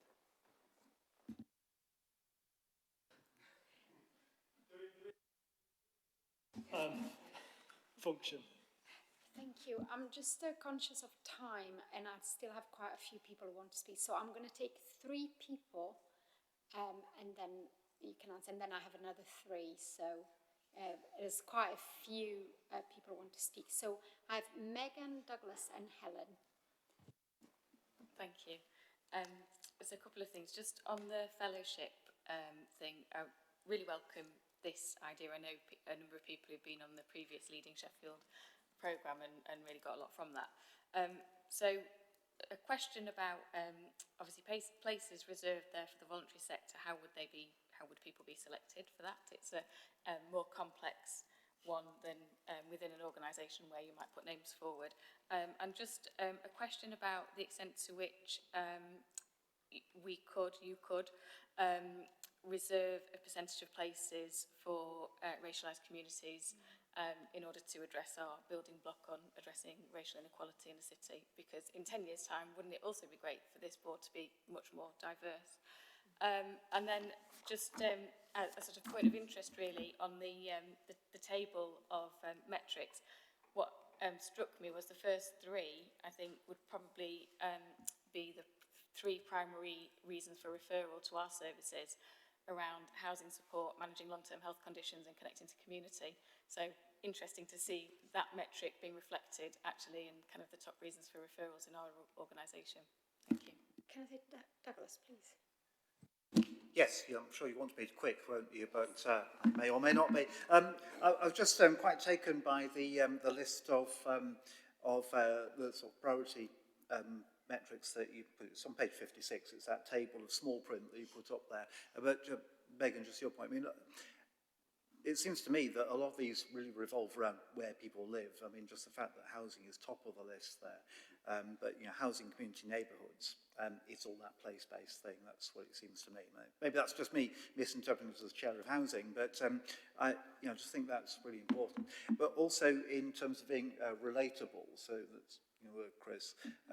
The other one I was really taken with is one. Page 35, you've got the examples from Västerås in Sweden. The metric of recording the number of girls cycling to school, which I think is just a really creative way, but the point about being relatable is it makes it kind of interesting, but also just something that people can visualise. We get so many stats of things that are actually quite hard to visualise and in some ways quite obscure. And when trying to tell people why they're important, it's quite hard.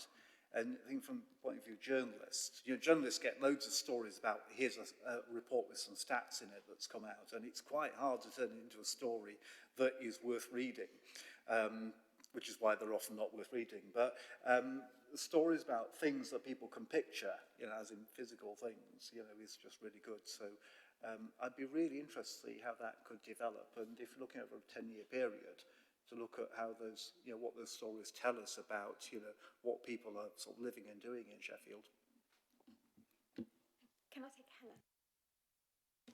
It's fine. I think my point's been covered, so it's fine. Thanks. Back to you. On the fellowship, absolutely great ideas. I've got no idea how to recruit for VCS, and I think the fellowship. I suppose what I've tried to present is just like the back of the envelope idea. That totally needs to be shaped and to be owned by you if it's going to be your fellowship scheme. So we'd definitely really welcome volunteers to help shape and design it so we can, answer those kind of questions together. Was there anything else that needed answering? It was comments, wasn't it, mostly? So I have Jamie, Joe and Sarah wants to come back in. Very briefly, just in relation to some of the metrics, just check what's already in the system. I know the Home Office initiative around Safer Streets Fund, we've got a strategic group around safer streets, around the Vogue agenda, and there's quite a lot already in the system that can speak to some of these metrics.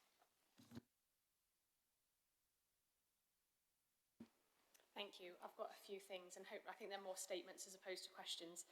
Fellowship, yes please, I'll be involved in supporting that. It's one of my to-do lists in SHSC to kind of look at that as an opportunity, so it'd be great if we can combine that. I've been on Leading Sheffield as well, so I can give you sort of like first-hand experience of how that felt.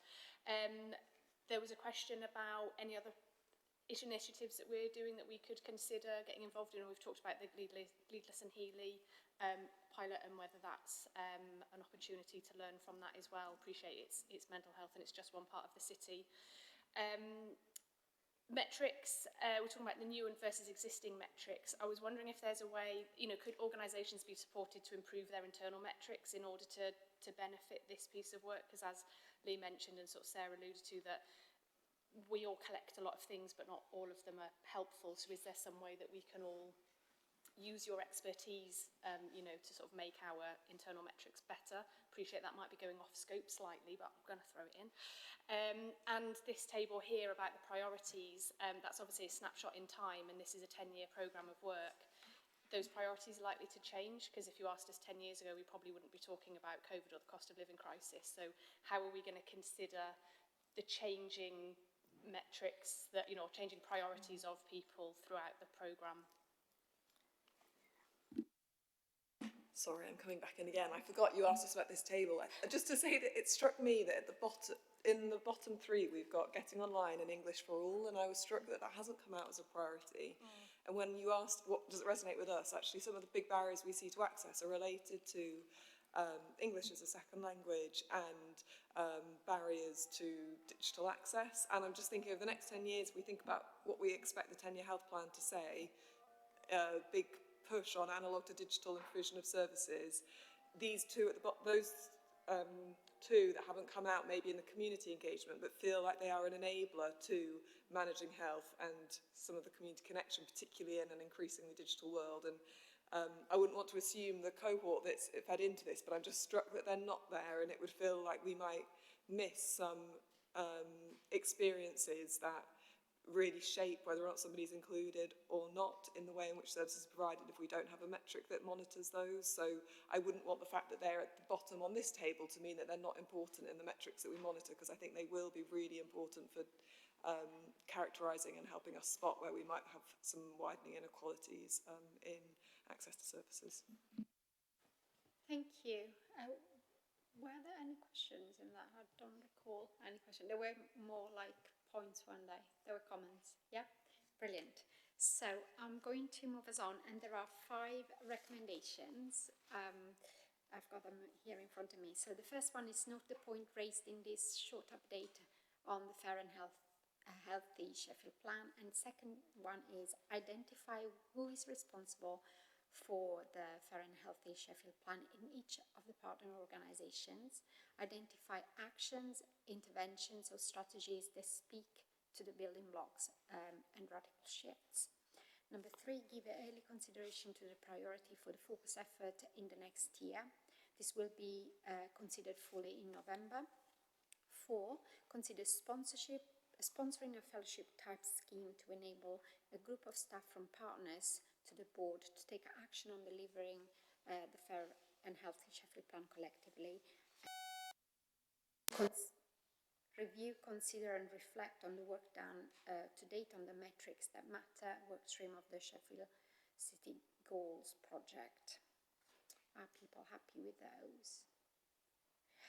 So on these items, because some of them need a bit of on these recommendations and the one from the previous item, I'm going to suggest that we get back to you maybe nearer the next meeting before we do the minutes, so that we can kind of catch up on what people think. And I'm sure Helen is going to be in touch with people, but I'll put something together maybe from the chairs saying how you're getting on. Do you need any support? What do you think about this? Is that okay? So we don't forget and about it. Done.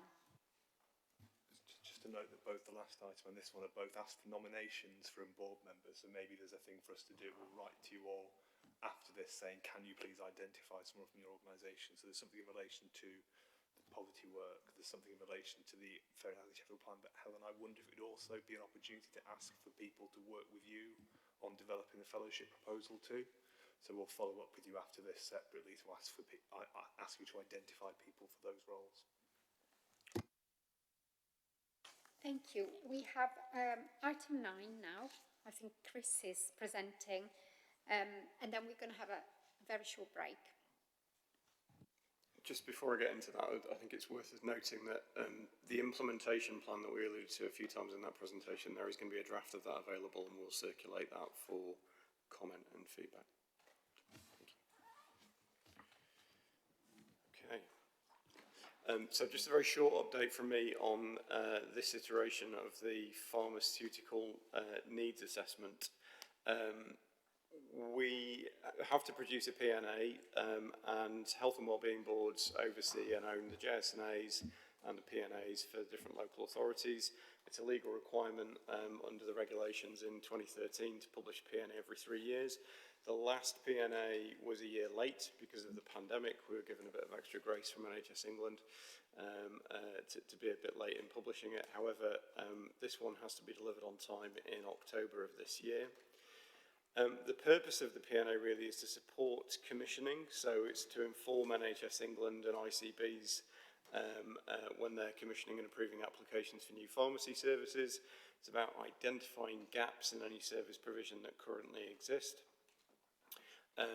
It also informs strategic planning around the development of strategic commissioning, aligning pharmacy provision with what we know about the population health in Sheffield and where the priorities are around that, and then issues around health equity as well. So PNA should help ensure equitable access to pharmacy services, particularly for underserved or vulnerable communities. The PNA that we've got in process at the moment is based in 5 parts. So there's the rationale, which is basically what I've just described. There's a section on Sheffield population, how that is changing, the key health inequalities around life expectancy and healthy life expectancy I've spoken to this board about many times. The picture of health tool for Sheffield is built into it, so the health priorities and trends which have fed into the JSNA and the Fair and Healthy Sheffield plan. Basically headlines around cancer, CVD, respiratory illness, and the rising trend in multimorbidity and complexity of health challenges in the city.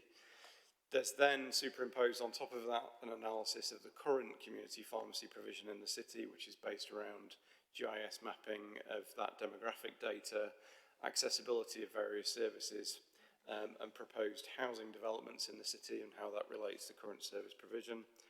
And then there's a lot of detail around the specific services offered by the various community pharmacy contracts in the city, and things like targets of the quality payment scheme, which is focused on pharmacy first, contraception provision, medicines optimisation around things like palliative care and patient safety. We'll be running a stakeholder consultation for the mandated 60-day period over the summer. So that consultation will go to all the relevant stakeholders in mid-July until September. We'll then present the pre-publication findings to the board in September. My ask of you today is that you agree to that and that we come back in September to talk that through. And then the consultation comments will be wrapped up and it will all be published online on our Fair and Healthy Sheffield plan website in October. Told you it would be brief. Thank you. Brilliant. Am I correct in saying there was no paper for this? Would you mind sending what you've just read, your notes, to Sarah, just so for the minutes? Yeah, I can do that. I should note as well that, so this is a document that we co-author with colleagues at the ICB. They'll be receiving the draft this week for comment and they'll be feeding back. Once we've done that, I'm happy to share that document in advance of consultation. Brilliant. Are there any questions on that? Great. Okay, so we're going to have a very short break, like about 7 minutes.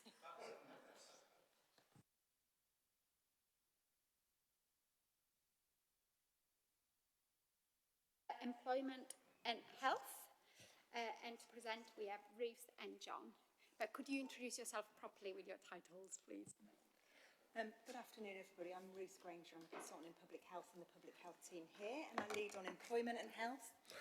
My name's John Powell. I'm a partnership manager with Opportunity Sheffield, which is the employment and skills service within the council, and I'm responsible for commissioning most of the employment support activity that we do.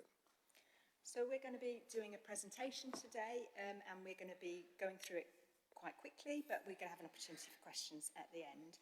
And just before we start talking about some of the big strategic work that we're doing, the important changes to the system, I think it's really important to start by thinking about some of the people that we're wanting to support. I think we probably all know people in our friends or families or patients that we've seen recently who do not have work, and the impact on their health and well-being from a number of factors, the lack of social networks that they have, the lack of sense of fulfilment, and really importantly in the context of some of the other things you've talked about, the impact on their family income. And I suppose I did want to say that volunteering is a really important route for a sense of fulfilment and a really important route for those social networks, but it actually doesn't necessarily contribute to income. So I think it's important to say that volunteering is important, but doesn't bring the health and wellbeing benefits that we know people need a decent income in order to be able to be healthy.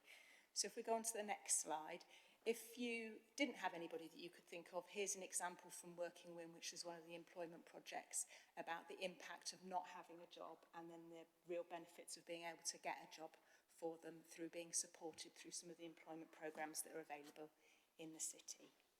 So the next slide, thank you. Just to remind you that in the Fair and Healthy Sheffield plan, this is one of the pillars of the plan, which is create good work for all.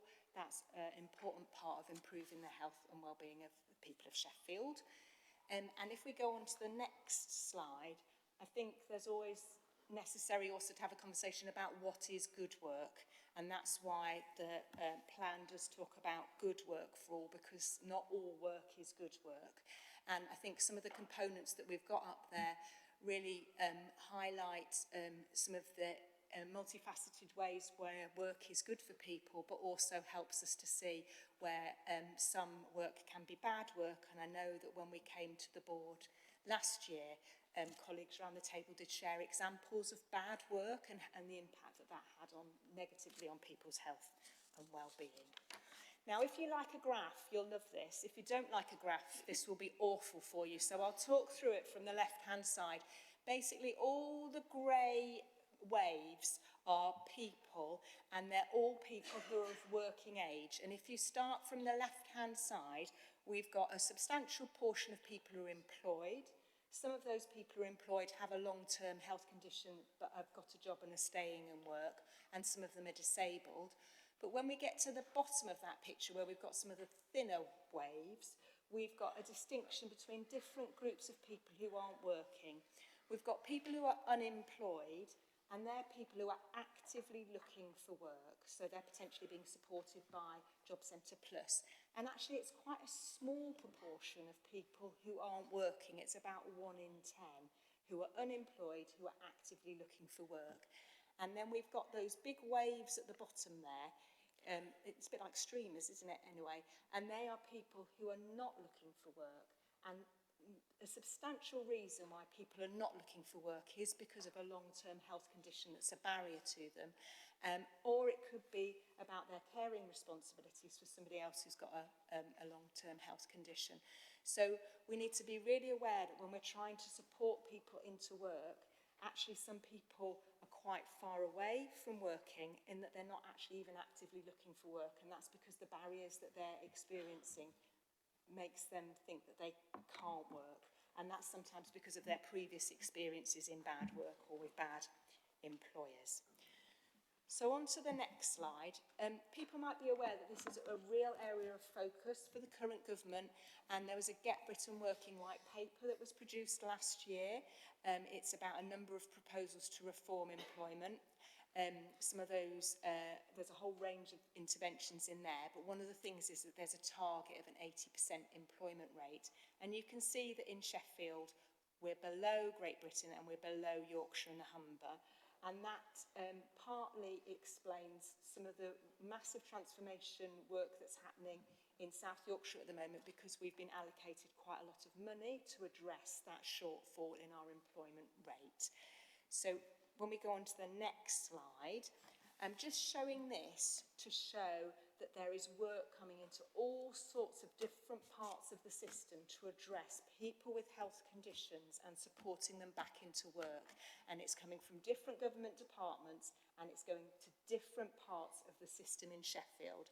So some of it's funded by Department of Work and Pensions, some of it's funded by Department of Work and Pensions, but going into South Yorkshire Mayoral Combined Authority and then being distributed. And some of it is gone from NHS England into ICBs.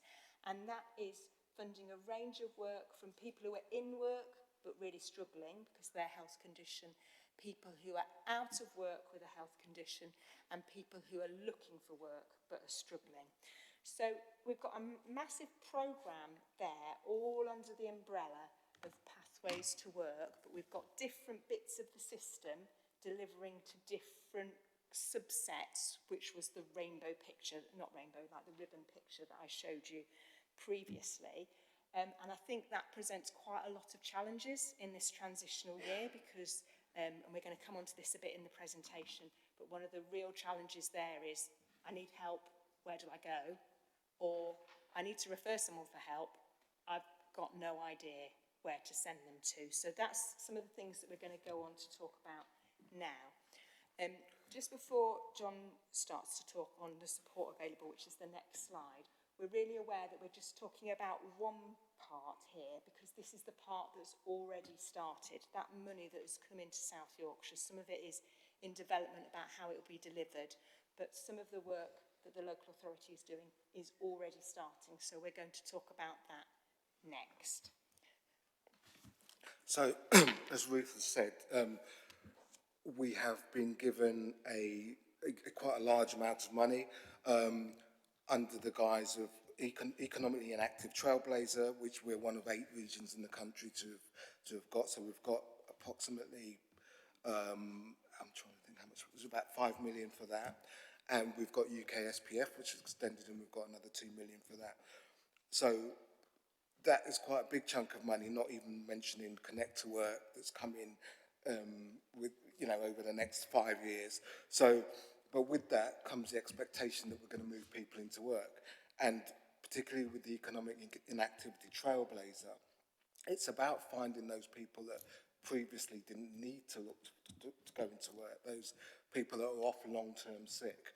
So we've started to put together a package of employment support projects, and the reason we want to put them under one umbrella title is so that if you're a referrer, if you're an employer, if you're a participant or beneficiary of the system, you're not having to go around to look at 55 different projects and go, which one is right for me? You just call the triage, which we'll talk about later, and or email the triage, and then they will have a conversation and decide which one's the best support, and that includes everybody from working. Well, it's an independent triage, so that will be, we'll come on to that briefly a bit later.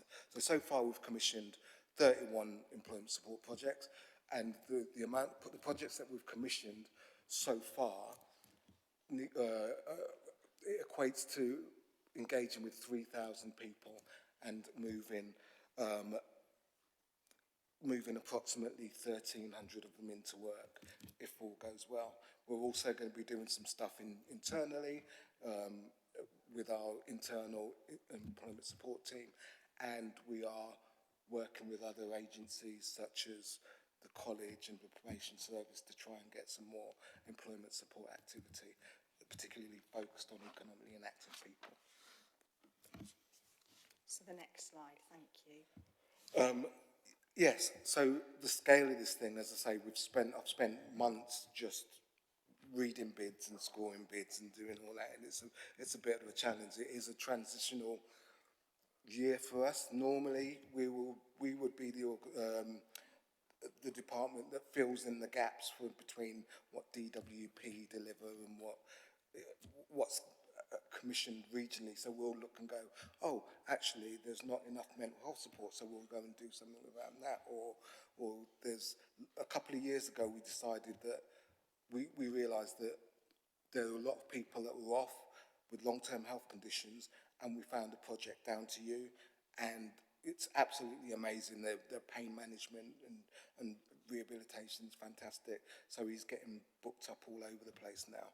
And that's one of the projects as well we've commissioned this year to run alongside what we're doing, because we're recognising that we're having to do things differently because the people that we're engaging with are different from our typical every year by year participants. So always we've had projects that support people who are ex-offenders, care experienced young people, people who are refugees and asylum seekers. Helen's gone. We've got targeted areas, so the north of the city, the southeast of the city, all of that sort of thing. So, but because this group is different, economically inactive, we've had to try and find different ways to try and engage with them. So we've gone for quite a few smaller contracts. That means that we can, one, it lessens the risk, and it means that we can reach more people. I think, yes, and we'll talk about the triage. So the triage, currently it's being delivered within our team. We're experiencing quite high volumes. We've not even launched it yet, but we're getting approximately 35 calls a day and trailer loads of emails. And we are recruiting, we are interviewing next week for 2 members to be permanent triage people. And then when they come in, they're going to need to know about everything that's out there and everything that we can refer to and everything that can refer into us to this. So it's going to be a big job. And as I say, all we want people to recognise is that it's just going to go through one portal, and then we'll hide the wiring and do all the rest of the stuff. Okay. Okay, next slide, thank you. So I suppose one of the things that's really important in coming to this board, we're all part of the system, is to talk about what we think partners can do to support this. And I think one of the things that we haven't mentioned yet is that actually we're all big employers. Some of us are smaller or bigger, but we are major employers in the city, and we've got a role in terms of recruiting people, but also retaining our staff, supporting those who've got health conditions to make a positive contribution to our city through the skills that they've got. So some of the things that we've put at a strategic level that need to happen to our role as employers. One of the things that I can answer more questions on, if you have questions, is about inclusive recruitment. The Pride of Place board, which is a board which is made up of major employers in the city, is starting an inclusive recruitment campaign to support it being easier for people who maybe struggle with recruitment processes of big organisations to be employed. So that's one thing that would be really great to have a conversation about and to ask some questions about. The second one is about employment practices. We know that actually some of the things which make people have bad work or make people go off sick is actually quite basic things like decent line management. So it's important for organisations to consider their role as employers in that regard as well. And then the third thing is, at a strategic level, is a number of organisations around the table will actually be delivering employment programmes or will have employment support as part of them. I'm thinking about the Health and Social Care Trust with employment advisors in talking therapies, for example, and it's about how do we make sure all those bits of the system are aware of each other and can link together. And I'll put a bit more detail about how we're trying to support that integration in the report, because integration is like that word that I'm saying all the time, because otherwise people are going to get really confused about what support they access. So that's what we'd like to ask at a strategic level. And then at the operational level, we've just talked about the increased capacity in the system, and you can refer into that system, and there is now going to be a triage function where you don't have to work out what the difference is between the 25, 30 different programmes. You can refer into the triage, and the next slide is having the details of the phone number for the triage. I suppose just one of the things that I wanted to say is that another really good source of people who might need employment support is waiting lists that you've got. If you've got waiting lists, people are potentially going to either lose their job while they're on your waiting list, or they could be given employment support to get a job while they're on their waiting list. So I think that's a really important source of finding people who need the support that is now being offered with the increased provision. Yep, and as we said, you know, one email address, one phone number, that's all. And part of the reason for that is to create a more neutral space. It's really hard for organisations when they've got to reach their numbers to think that they're going to pass someone who's been referred to them on to someone else. But the local authority is going to provide that neutral triage function to enable the most appropriate place people to be sent to. So just conscious of time, I'm going to go to my last two slides. So I suppose there's questions for the board as organisations. How can your service provision support people to get or keep a job, including have you got people on waiting lists that you could support by linking them to the employment support that's available? And then there's that second point, which is about us as employers and our role in creating good work for people, which includes accessible, inclusive recruitment as well as good employment practices when people are in work. And then my recommendations are at an operational level, if your organisations could engage with the employment support, that would be excellent to get people in the right place to get the support that they need. And then there's considering whether you want to sign up to the inclusive recruitment programme that is being run by the Pride of Place board. Thank you. Thank you. Thanks for the present. Yeah. Before I pass on to other people, I have a couple of things I wanted to ask myself, if you don't mind. I try not to, but on this item, I want to. John, you mentioned refugees and asylum seekers, and as people know, I work in that sector, and asylum seekers are not allowed to work. So by law, that creates a real, I've already raised this at Simca level, as you can imagine, and I wonder what we can do to influence that, you know, with people nationally, because obviously that creates a real problem, because it creates like a barrier to people to actually access this, but also creates ill health, because it's people who are highly traumatized from their kind of journey to even get to this country, and then they are locked in a room, you know, in a hotel with very little money a week. Whatever people think out there, they're not in five-star hotel, they are in really bad conditions mostly. And they can't work, and they lose that dignity of work, because work is also about dignity, and it's about providing for yourself and your family. And so I wonder whether we can do something around that, especially as we keep saying we're a city of sanctuary. And the other thing is, another thing is very important, and is mentioned in the report, is about having a fair pay. Because linking back to the poverty report, a high percentage of people that use food bank are actually in employment. So working doesn't mean that all your problems are solved. So having meaningful, well-paid employment is very important, because if you have to go to a food bank to feed your family, despite the fact that you're working very hard, it's not good for your health long term, and I'm sure that people will you know, become ill or are ill whilst they are in that circumstances. Also, I was wondering if there had been any thought about the plan changes to the welfare system and how those are going to impact on the people being pushed into work when they actually cannot work because they have long-term conditions. Okay.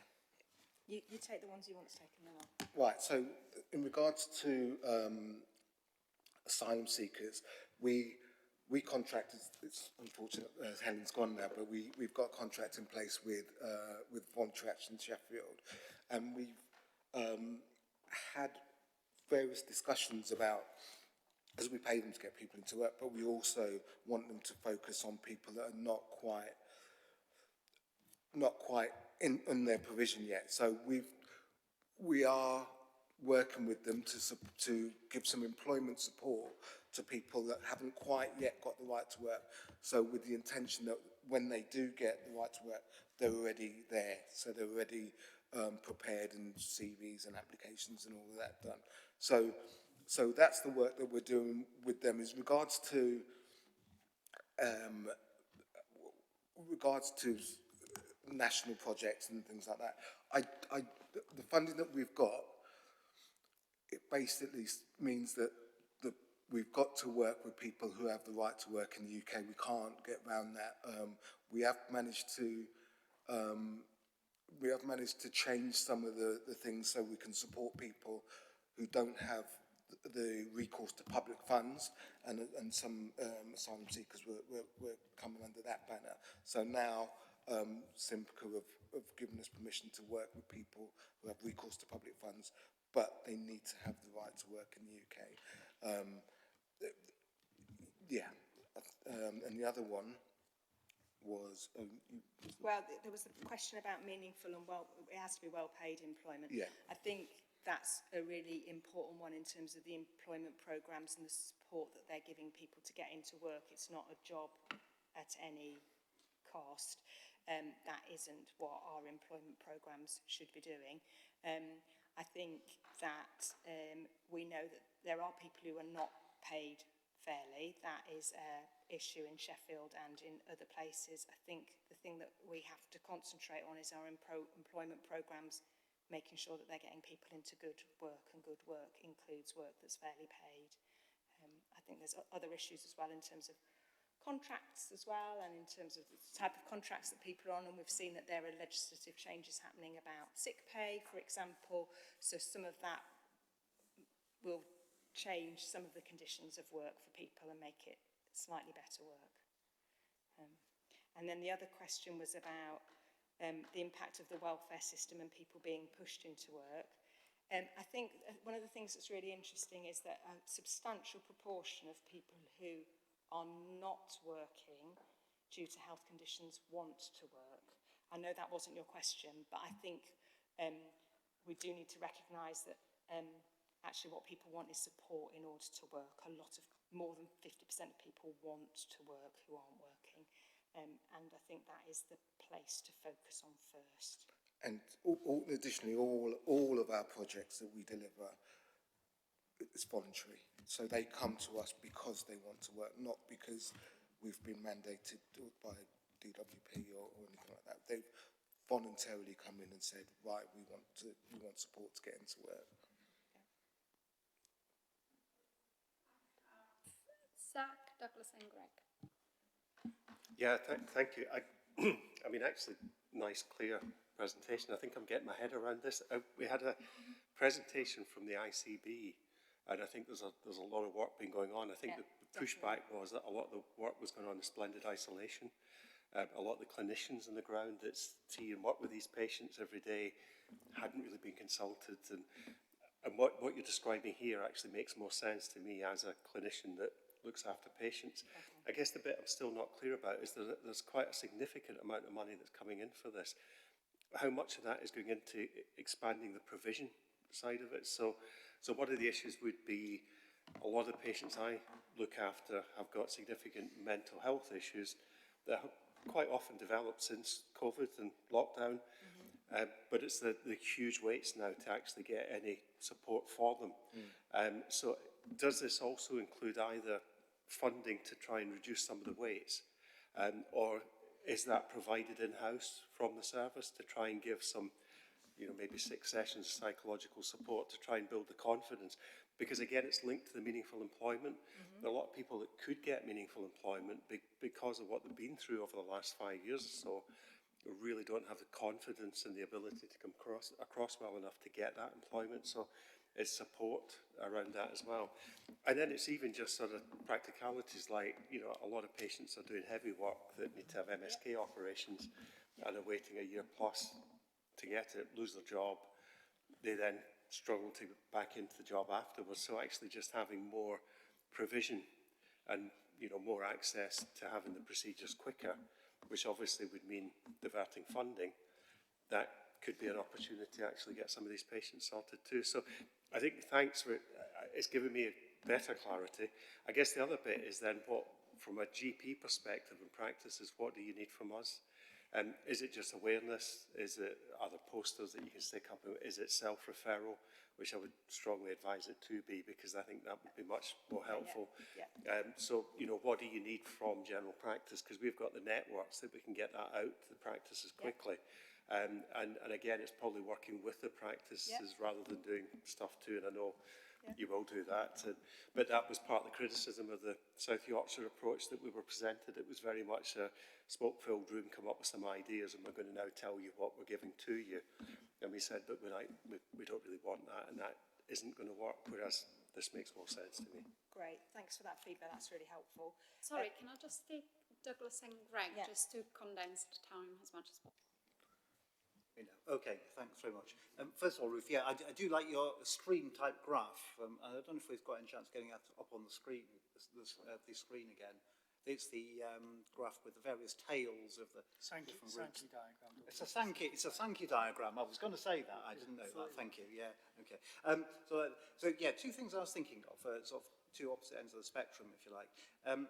I mean, I think it's really good to have programs, helping people get into work, certainly where they want it, and certainly having no element of coercion from national government directors, because politicians love to be saying that they're sort of getting tough on the issue of people on benefits all their lives.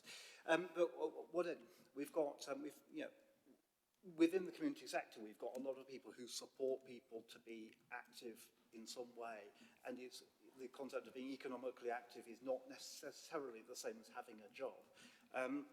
And so a particular project that was in my ward at St Mary's Church. So this started as a food bank, moving on to other things, around food, a community cafe. And there would be people there who would come in and be supported. Just coming in to sort of have a meal. Basically, people with with long-term disabilities, maybe learning disabilities or whatever. And they were there, they were taking part in things, and they'd always seen themselves as just chronically unemployable. But they would turn up week after week, and it became apparent that this was a pathway into work, that they just needed convincing of themselves of getting over that mindset that they're actually unemployable, which of course is what they've been told all their lives. And someone there to mentor them and point out, well, actually, you've got a lot of the attributes of someone that you want in work, like you keep turning up at the same time, every day or every week. You do your bit, you start helping out, you're working in an environment with other people without getting into a fight. These are all good attributes of employees. You do your part, you can work in a food environment, so working with food hygiene and stuff, and actually getting people just to recognise that these skills that they actually have are skills and are things that make them employable. But to recognise that it takes a long time, not everyone will get there. And I'll talk about that project because it was doing really well. Of course, it's completely folded now because of lack of funding and the sort of ability to get behind that. But I'm just conscious that it's not always simple of, you put someone on a short programme and then they get into work. Bit of a rant there, sorry. Other end of the spectrum, on the very bottom tail of this is what interests me, because we've got here about 5 million people. We've talked about sort of long-term disabilities, long-term sickness, and they are not in work at the moment, want to work in many cases, have a lot of barriers, and very much the focus of government attention about reducing the benefits bill.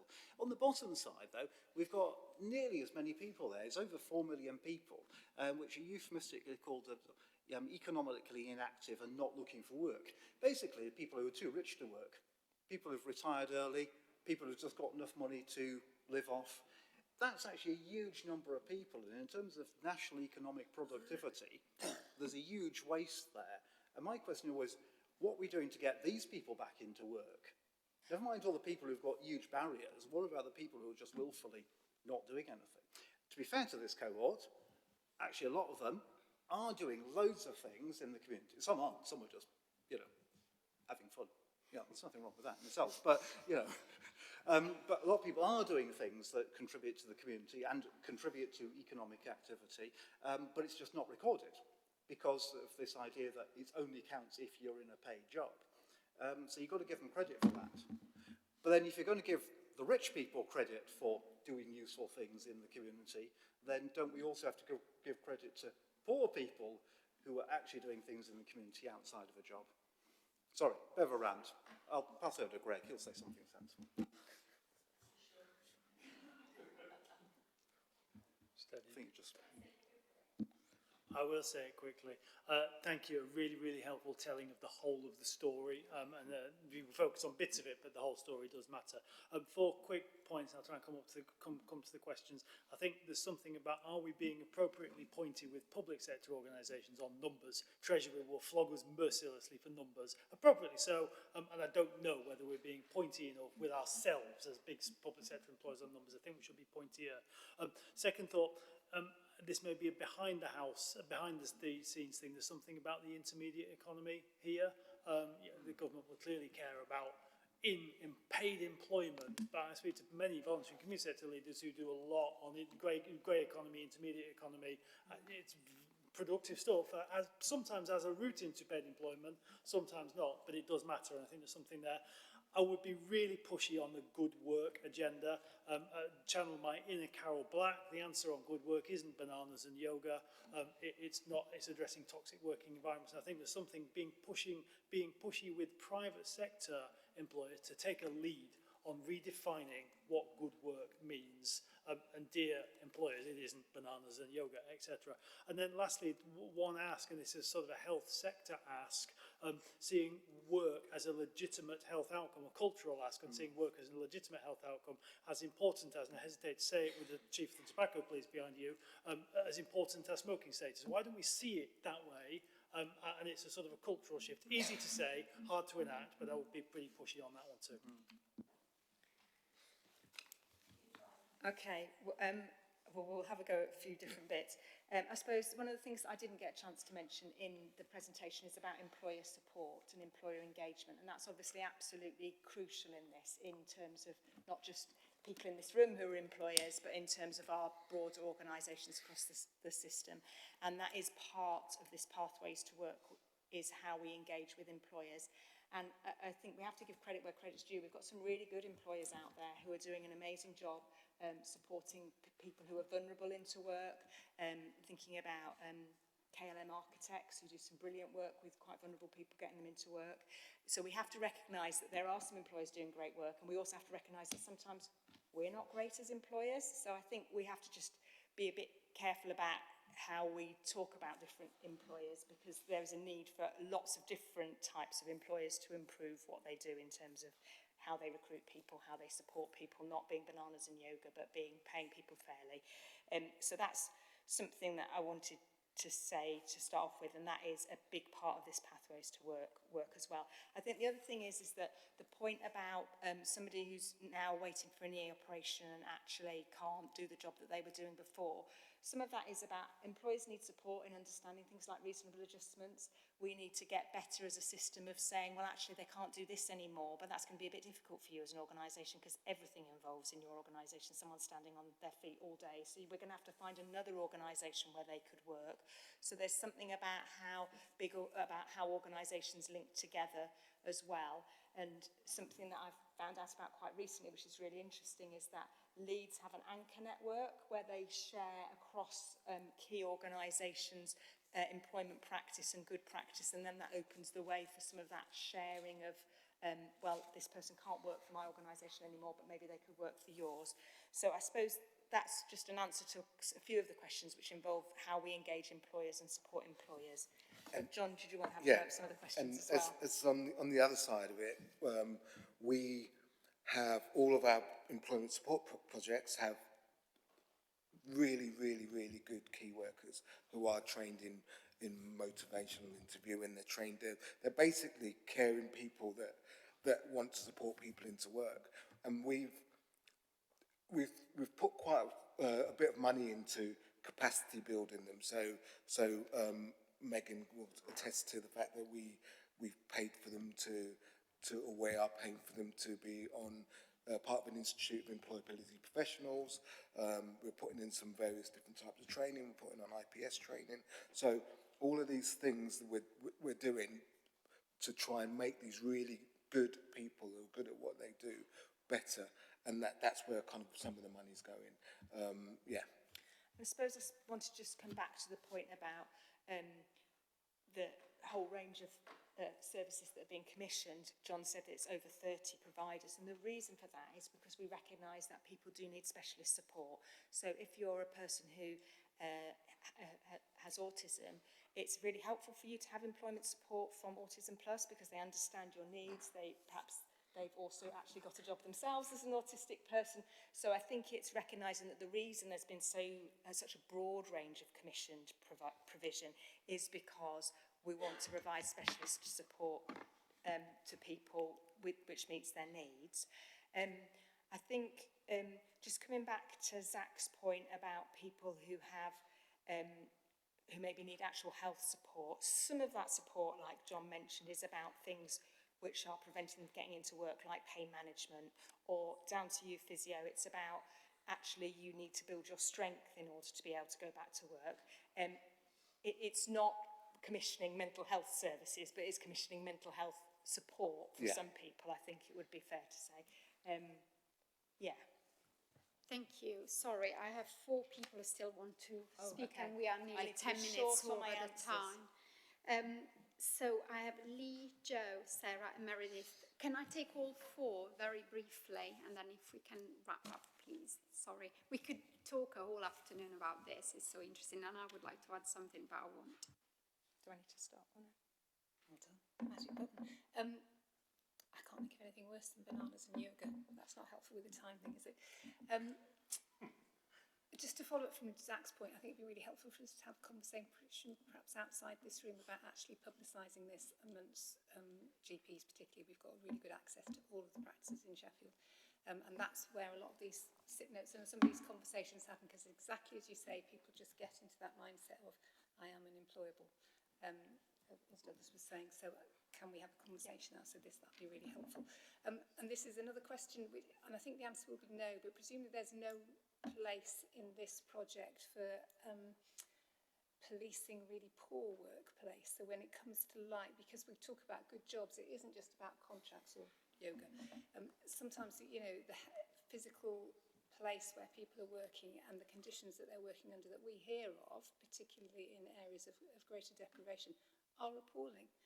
And it's where does this sit in that, or is that another completely different conversation? Sorry, do you mind if we take them all? Because otherwise we're never going to get...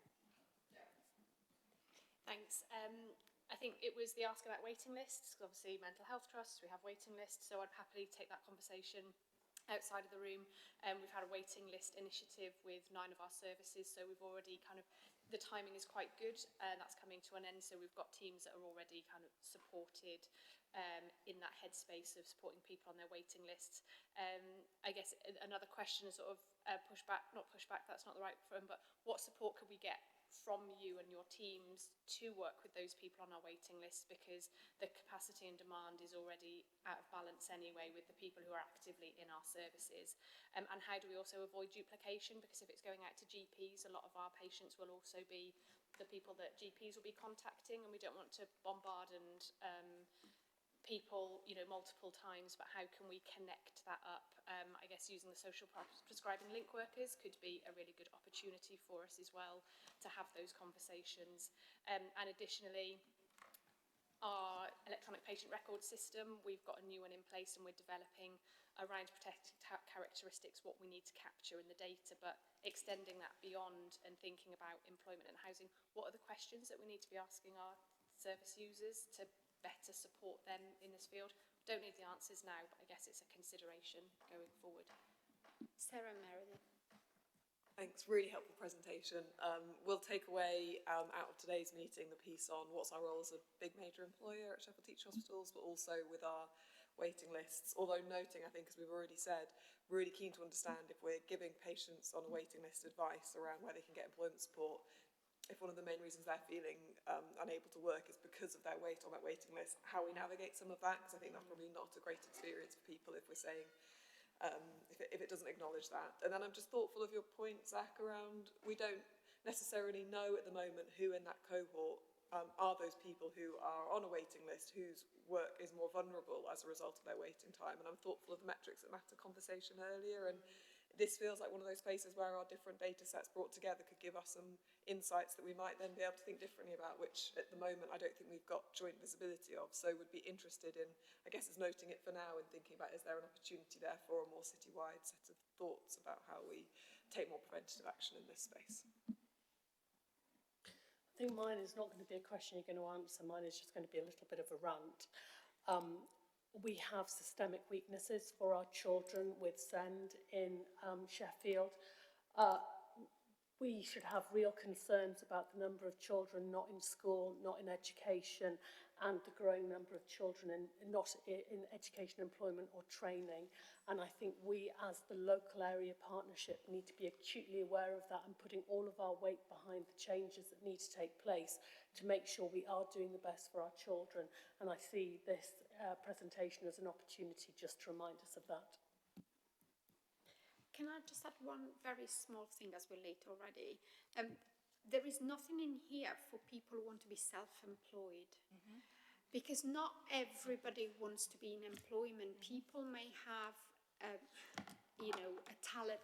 talents that mean that they, I'm thinking particularly neurodiverse people, because, every time there is someone who needs extra support at work, but, there is help for them, but there isn't necessarily support and help on how to start up something if you want to actually set your own business or work self-employed somewhere. So there is a difference, obviously, between employment, being employed by someone and being self-employed, and it seems to be a category that gets forgotten. Yeah, I mean, we work, we're almost working side by side with Business Sheffield who offer that support. So if any of our advisors or contract managers come across this situation, it's really quite easy just to team someone from Business Sheffield or get them to come into Howden. We did start meeting with them quite regularly, but we don't need to, if you like, anymore. We've built that relationship, so we're really quite pally with it, and they really are good at working alongside us with particular individuals to support them into work. Just a quick quick comment on the policing of employers. It's a difficult one because we need them to be able to make sure that they can put our participants into work. And I think what we try to do is more of a kind of a gentle encouragement, because I know that they are doing something for us, but we don't want to, make them annoyed, for want of a worse phrase. But so we gently try to encourage them, and we'll provide training for them. Our employment advisor teams will go out and say, "Oh, we've got training in this if you want to take advantage of it." I'll just give you a really, really quick example. One of our local support employment workers, so they work with people that have got learning disabilities, and they're allowed to take them to interviews and sit in with them and ask for questions beforehand. They went to an employer who was kind of late sending out the interview details and said, "Right, I'm working on this program. Am I okay to get to ask the interview questions the day before? Can I come in and sit in with them?" And the manager said, and it's quite a big supermarket. The manager said, "Why? What's wrong with him?" So then on the back of that, he said, "Look, there's nothing wrong with him. He's a very smart guy. It's just anxiety and all that. So, but I can give you guys and your staff some free training on dealing with people, that are autistic or have learning disabilities and that sort of thing." So it was just a quick story. Yeah, I think at the other end though, because you were talking about a really bad situation when I came last year, we do have to remember that we've got environmental health and safety team, and if there's actually workplaces that are unsafe, they can go and talk to that organisation about the failure to meet the requirements of health and safety legislation. So if it's as bad as that, so we've got the sort of soft end and we've got the hard end. I think it's important to say that. Thank you, colleagues who've said we can have conversations about waiting lists. I won't say any more about that. We can talk about that outside, but thank you very much. Thanks, Meredith, for the rant as well. So we have 3 recommendations. Board members' organisation to engage at an operational level with employment support offer to their patients, clients. Organisation represented on the board to sign up to the inclusive recruitment programme. An organisation to work to consistently be good employers and retain staff. Are we all happy to agree or think about those things? Because obviously the second one, where I assume people need to go back to their organisations and ask, and they can't make the decisions unilaterally. Thank you so much for the presentation. And I think we could have had like a conference on this. Very interesting. Thank you so much. Thank you. We have item 11, which is the Better Care Fund update. And we have Martin and Sarah presenting. Good afternoon, everyone. I'm Martin Smith. I'm Assistant Director of Transformation and Delivery, joint role between the Council and the ICB. And I'm Sarah Hepworth, Health Improvement Principal. I lead on tobacco control for Sheffield, and I'm the Associate Director for the South Yorkshire Tobacco Control Alliance. Thank you. It's a 2-part presentation, so I'm going to speed through the first part, but I'm happy to take any questions. It's in the paper. So the first part is about the assurance of the Better Care Fund Q4 and the Better Care Fund Plan for 25-26 and the Health and Wellbeing Board. And the second part is about a presentation on all the work we're doing collectively on reducing smoking, linking directly to one of our Better Care Fund metrics around unplanned admissions for long-term conditions. For the assurance part, just to note for the board that the template was submitted on the 6th of June and was signed off by the chairs before. And for the 24-25 plan, we got confirmation that we met all the national conditions set in the Better Care Fund. In terms of the metrics, these are metrics that matter to DHSC and NHSE. Maybe not as much in terms of when I was listening to other presentations. We probably do need to think about how the Better Care Fund links into the Fair and Healthy Sheffield plan and aligns to all the work there. But we are on track for the long-term conditions admissions. We saw between Q1 and Q3 last year a reduction in the actual numbers coming in, and COPD, chronic obstructive pulmonary disease, is still the top admissions. All relate to respiratory, heart failure, COPD, asthma are topping the charts in terms of unplanned admissions. And I was speaking to some primary care development nurses about the inequalities just before I left here, about the work they've been doing in Furvale, speaking to communities there about lung health, non-English speaking, about the reducing inequalities. I put a request in following the last board for some deeper information on the admissions and protected characteristics and some of the challenges. They weren't able to produce it for this paper, but they're still working on that, so I haven't got the detailed information behind it. In the paper, it does summarise some of the work we've been doing, some really good work. I'll bring back a paper we're doing on high-intensity user group and the Winter Respiratory Initiative. Anybody who was discharged was given a wraparound support, and we've seen fewer readmissions in from that. We've got in the data pack in the report around the spirometry service. 88% of patients who've been through had significant change in the results. Following the results of that, we're doing a lot on pulmonary rehabilitation and might see a PD app rollout. We'll talk about the smoking cessation and the lung cancer screening. There's also lots of work around the community respiratory teams working together, MDT, pharmacy work, put it in the paper. Discharge, we're on track again, 98% of people going back home. There's been a lot of good work going on in discharge. It's in the paper, but I'll just pick out a few in terms of we've recruited to a joint discharge post between the council and STH. We've set up a care transfer multidisciplinary hub to support discharges. We've got a digital discharge tool in place. We've partnership discussions on the Better Care Fund Discharge Fund and how that's spent. More of it went to mental health and Pathway 1 prevention to support those areas that we've historically had challenges in.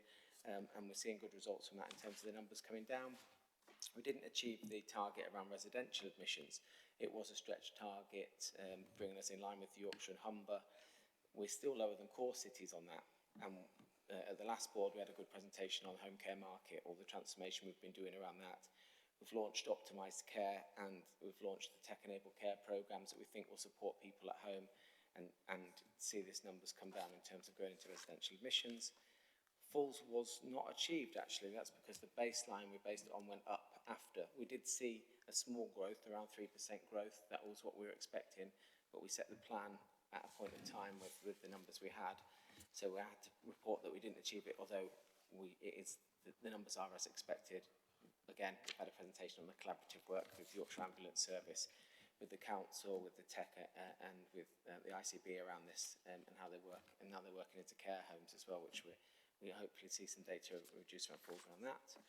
The financial positions in the paper, the Better Care Fund was overspent, reflecting the overspend on both ICB and Sheffield Council budgets. It is a subset of the full budgets, mainly related to more expensive packages of care for mental health and ongoing care. And if you see in the paper, there's a variance on capital. That is because the DFG is spent, but it wasn't all spent in this year. So because so we obviously had work schedules set out, but it only closes on what actually went out of the bank. So that is spent, although it looks like it's not in the paper. And finally, we've got the assurance letter to say the 25-26 Better Care Fund plan, which we have sent in draft at the previous one, was assured. So that is the plan we're working for the next year and we're reporting on at the next board. Thank you. Thanks. So over to me. I have got a 10-minute presentation, but I'll try and be as brief as possible. Thanks. Are you controlling it, Dan? Yeah. Excellent. Oh, no, yourself. Okay. So in Sheffield, our primary aim within the tobacco control strategy is to get to a smoke-free generation by 2030 and achieve either 5% smoking prevalence or make smoking obsolete completely, and that's across all social groups. Smoking negatively impacts health, wealth, happiness, opportunities to work, which we've just been hearing a lot about, climate change and the wider economy in Sheffield. We've got one of the most proactive tobacco control programmes in the country, and we've worked collaboratively for many years across a range of 50 partners, which I'll come on to in a moment, to reduce smoking prevalence in the city. And we have reduced smoking prevalence significantly since 2017 by around 30%, and that's 20,000 fewer smokers, moving from 17.6% to 10.3%. And we've also received national recognition for our work in our partnership approach in the Public Health Award for the National Government Chronicle Awards in 2023. Next slide, please. However, the job is not done. We've still got 53,000 people who continue to smoke in terms of adults. And we know that smokers see their GP up to a third more than non-smokers, and 36% are often admitted to hospital. In Sheffield, it's around 5,000 people that are admitted to hospital, and we have 663 deaths a year from smoking. Long-term smokers die on average 10 years earlier, but before that, many will live with smoking-related illness for many years. Smoking in pregnancy is the leading cause of modifiable risk factor for poor birth outcomes, such as miscarriage, stillbirth and low birth weight. There is essentially no good news. Smoking also drives unfair health inequalities and affects the worst off the most. And in terms of where we've got high prevalence, 5.7% of pregnant women are smokers at the time of delivery. People with mental health conditions are 3 to 4 times more likely to smoke. 1 in 3 people living in social housing smoke, and you're twice as likely to smoke if you live in a most deprived area in Sheffield. Next slide, please. We deliver comprehensive tobacco control within Sheffield, and as I said, and have done for many years. And we put 3.3 million into tobacco control across the city from the NHS and the council. It actually costs us 400 million as a city, so obviously that very different sums. And I think Greg wanted me to mention that it's actually not a huge amount of money that we're putting in, although it is significant compared to other cities. And it's 0.001% of the ICB grant and 0.02% of the public health grant. It is, in comparison, not a huge amount of money, but we do an awful lot with it. As you can see, we've got the plan on the page at the moment. And in delivering that comprehensive tobacco control, which is the council, the NHS, primary and secondary care, both universities, the South Yorkshire Fire and Rescue Service, the voluntary sector, and many other voluntary sector partners. We deliver a mix of smoke-free policy, stop smoking services, action on illicit tobacco and vapes, communication campaigns, harm reduction, screening for tobacco dependency in hospital, and onward referral. And it's important that we deliver the range of interventions here so that we meet the needs of all smokers and not just those that attend stop smoking services, because only 5% attend stop smoking services. In terms of the target, we want to get to that 2030 ambition, but we need 26,500 people every year to make a quit attempt, which is obviously a huge challenge for us, and that's on an annual basis.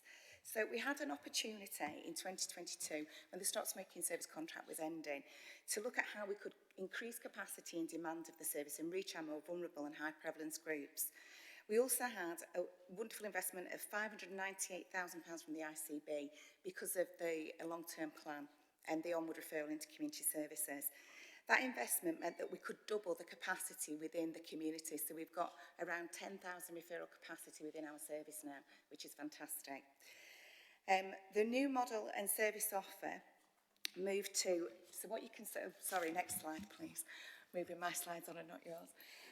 So what you've got here is us out in the community with our slogan, quit, switch, cut down to quit.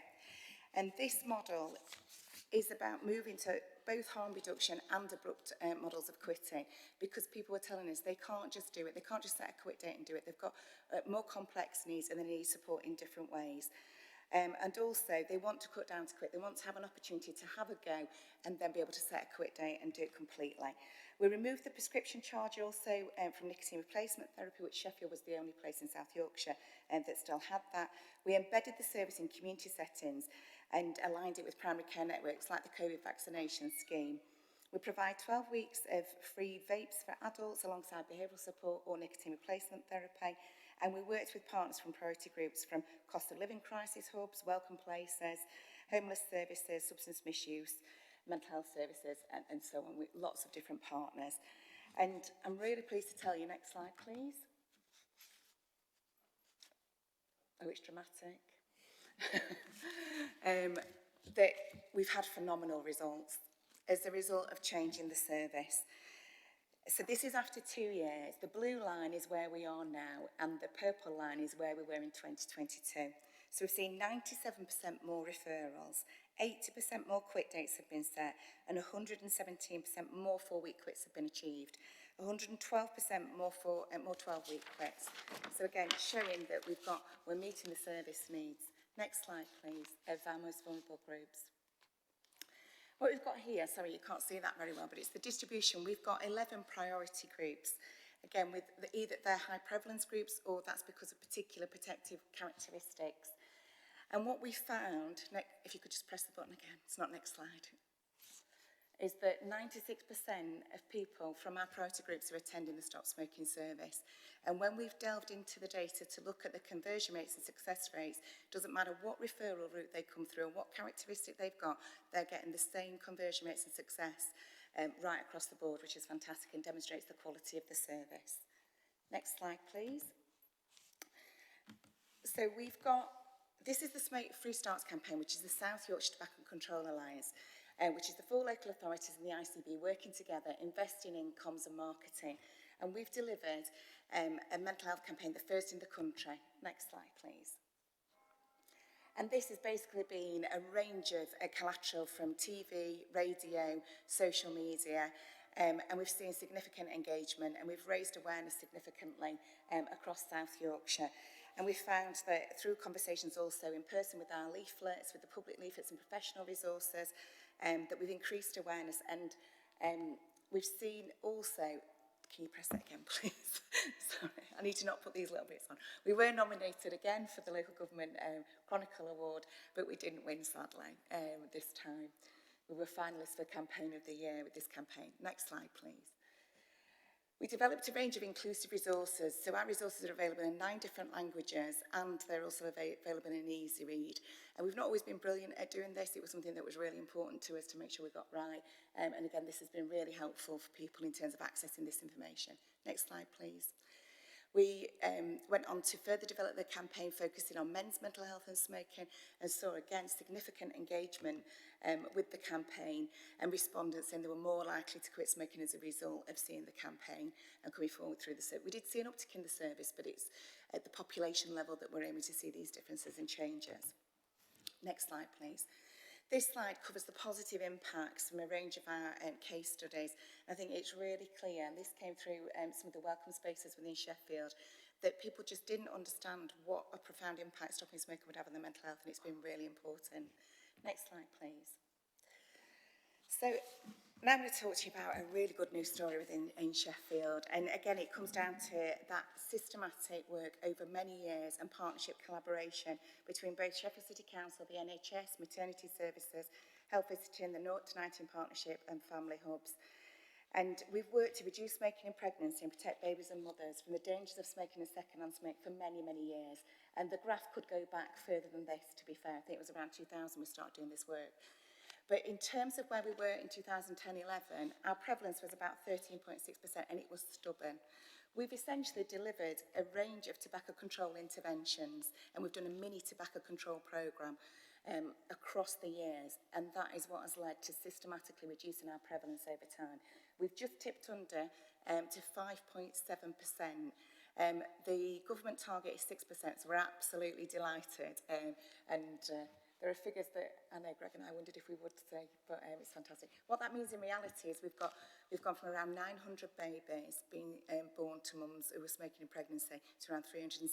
So there's still more work to do, but that's significant. There are babies here today that wouldn't be as a result of this work. These are just some visuals of the range of interventions that we developed. Sorry, keep clicking. I'll not do clicks next time. Is it not moving on for you? Okay. You have to keep clicking. There's lots. They just come up all at once.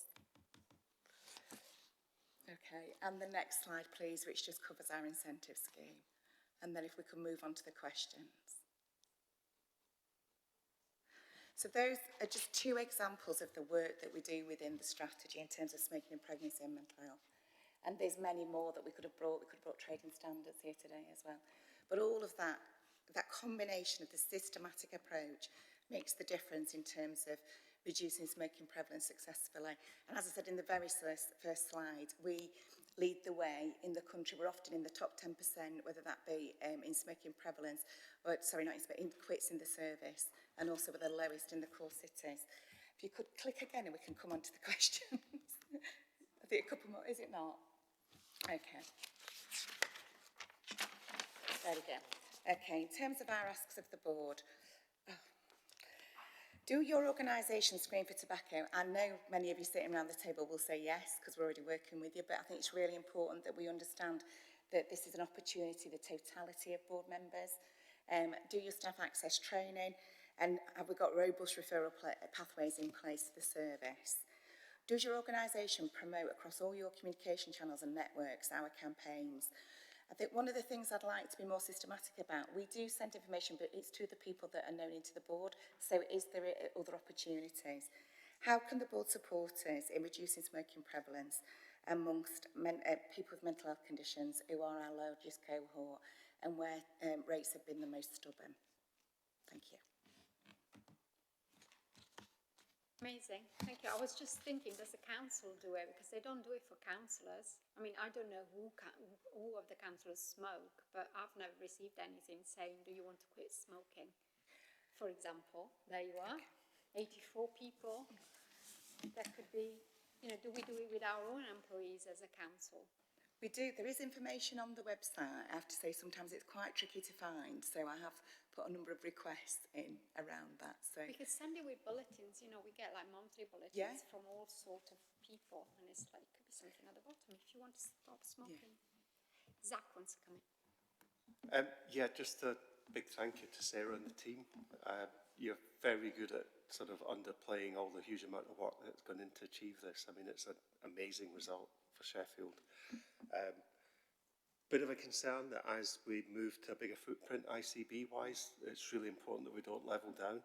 The business case for this is a no-brainer, so it's one that we should be levelling up. At the moment, we've got a slight advantage in that I co-chair the board, and hopefully that will continue long term. But I think it is always going to be one of these pressures that, you know, we need to carry on with the work, because actually the more we achieve, the better results we get for the whole system. And specifically, it really starts to tackle some of the inequalities, and a lot of the work is very focused towards the inequality side of it. So again, just a big thank you, and you know, hopefully the work will continue. Yeah, obviously it is a risk in terms of locally for us in Sheffield around the stop smoking service. The investment, 300,000, is from the ICB, given the cuts that the ICBs are facing, and we've got investment at a regional level as well in terms of comms and marketing. And there's the tobacco dependency treatment services across South Yorkshire, so it is a concern. We're okay for this year, but obviously it's very unknown going forward. And I guess it's probably one of the first tests to see if we indeed are a strategic commissioner. Thanks, Anne. I have Greg and Tracy, and I'm going to draw it to a close because we're really late. We've got 2 items still. Very quickly, Sarah, you said there was no good news and then did 10 minutes of presentation on a pretty good news story. On smoking, there's no good news. The progress is pretty good news story. Zach, to answer your question, there's zero chance that we won't be doing comprehensive tobacco control in Sheffield. I couldn't give a monkeys about beyond Sheffield, to be frank, but there's zero chance of that at any time in the near future. I've long said to Sarah, she can have a rest when we get to 5% prevalence, but not until. Yeah. Yeah, this is really quick. So the Better Care Fund, is that just for adults? Yes, it is. Because I was thinking around the oxygen at home and just wondered if there was anything there for children, but okay. Thank you. So thank you so much to Martin and Sarah. And Greg doesn't give a monkeys about what happens in the rest of the region, but we're going to keep doing this in Sheffield. That can be the quote of the day. So we are asked to note the 2024-2025 Better Care Fund Q4 update, and number 2, to note the approval of the 2025-2026 Better Care Fund plan letter. Are members happy to note those 2? So the last item, thank you so much. The last item, and thank you, Sarah, for keeping it to 10 minutes. The last item on the agenda is the minutes from last meeting. And I suppose, Martin, before you go, I have a matter arising that you've already asked, but I want it on the public record. So the minutes are on page 113 of the pack. I'm going to go through each page, and if anybody has anything that they want to raise. So I've got page 113, 114, 115, 116, 117, 118, 119.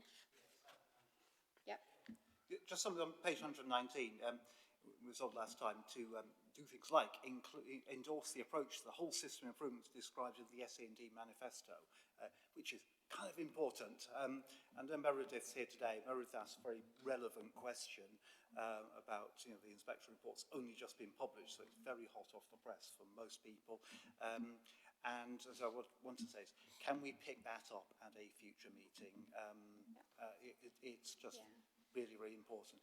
So just for people who don't know, the inspection report, sorry, Meredith, it probably makes sense if you say it, but I'm going to say the inspection report is not of Sheffield City Council, it's of the local area partnership, which is principally the council and the ICB. There's a certain amount of priority actions to be taken there.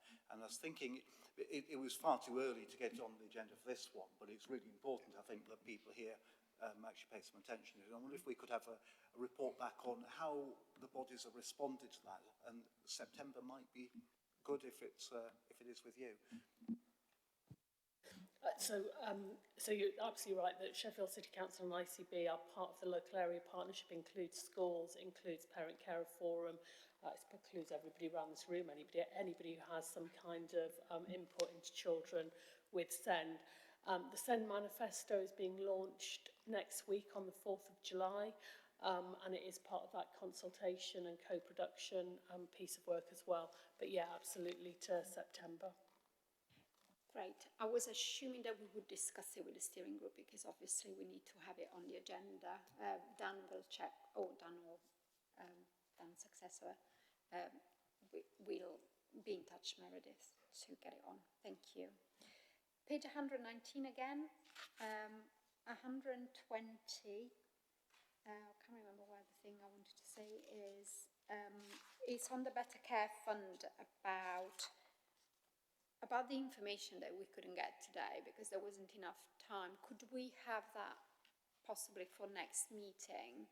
It was looking at how the data affected different people with protected characteristics, because we were not capturing that in terms of the various targets, if that is okay. Thank you. And page 121. So are people happy with those minutes? Brilliant. I'll sign them later. The date of next meeting is the 25th of September, 2 p.m. And we said at the beginning that we will, if people want to pay a tribute to Judy Robinson, the former chair of Healthwatch, has been a member of this board for many years. We would do it at the end. Do you mind if I start? I met Judy when I first was appointed to this post 3 years ago, and then we found out that we had lots of common connection, as it often happens in Sheffield, including my partner. So she'd known my partner for very many years working in the voluntary sector. And for me, Judy is an inspiration, a frank, strong, passionate woman that wasn't afraid of saying it as it is. She challenged me quite a lot. She occasionally upset me, not in public, but in private, by being very frank, and I really appreciated that. It was a real kind of honor for me to work with her and having her in the same room as me. She was completely committed to standing up for those people that are often not heard. And she was always very incisive and to the point, which for me is, a gift that I don't possess myself. So I was always in awe of her. And the last time I heard her speak publicly was at the Poverty Summit, the speech that she delivered, which I hope we've got recorded, because there were so many quotes in them. I think I made notes of some of the quotes that the people that she quoted, but she was an incredibly accomplished speaker and so passionate, and it really came across as honest, and you don't get that very much. So yeah, that's how we'll remember it, and I'm sure I'll see many of you at the service in about 10 days' time. Is there anybody else? Greg. I'll be quick. So Judy, I think she arrived in Sheffield about the same time as me, just about a decade ago. She's a Scunthorpe lass, like me. Well, I'm a Scunthorpe boy. But undoubtedly she was a force of nature, very, very strong provocateur. The last time I met her and heard her speak was the same thing, and I don't think we did get a recording of that, which is a great shame because it was an amazing talk. She was always wise, erudite, and always cut through complexity really, really, really well. Definitely irreplaceable, and we will miss her. We'll miss the service. I'll be standing in a field somewhere in London with Helen Steers, so we'll have a pint for her. Zach.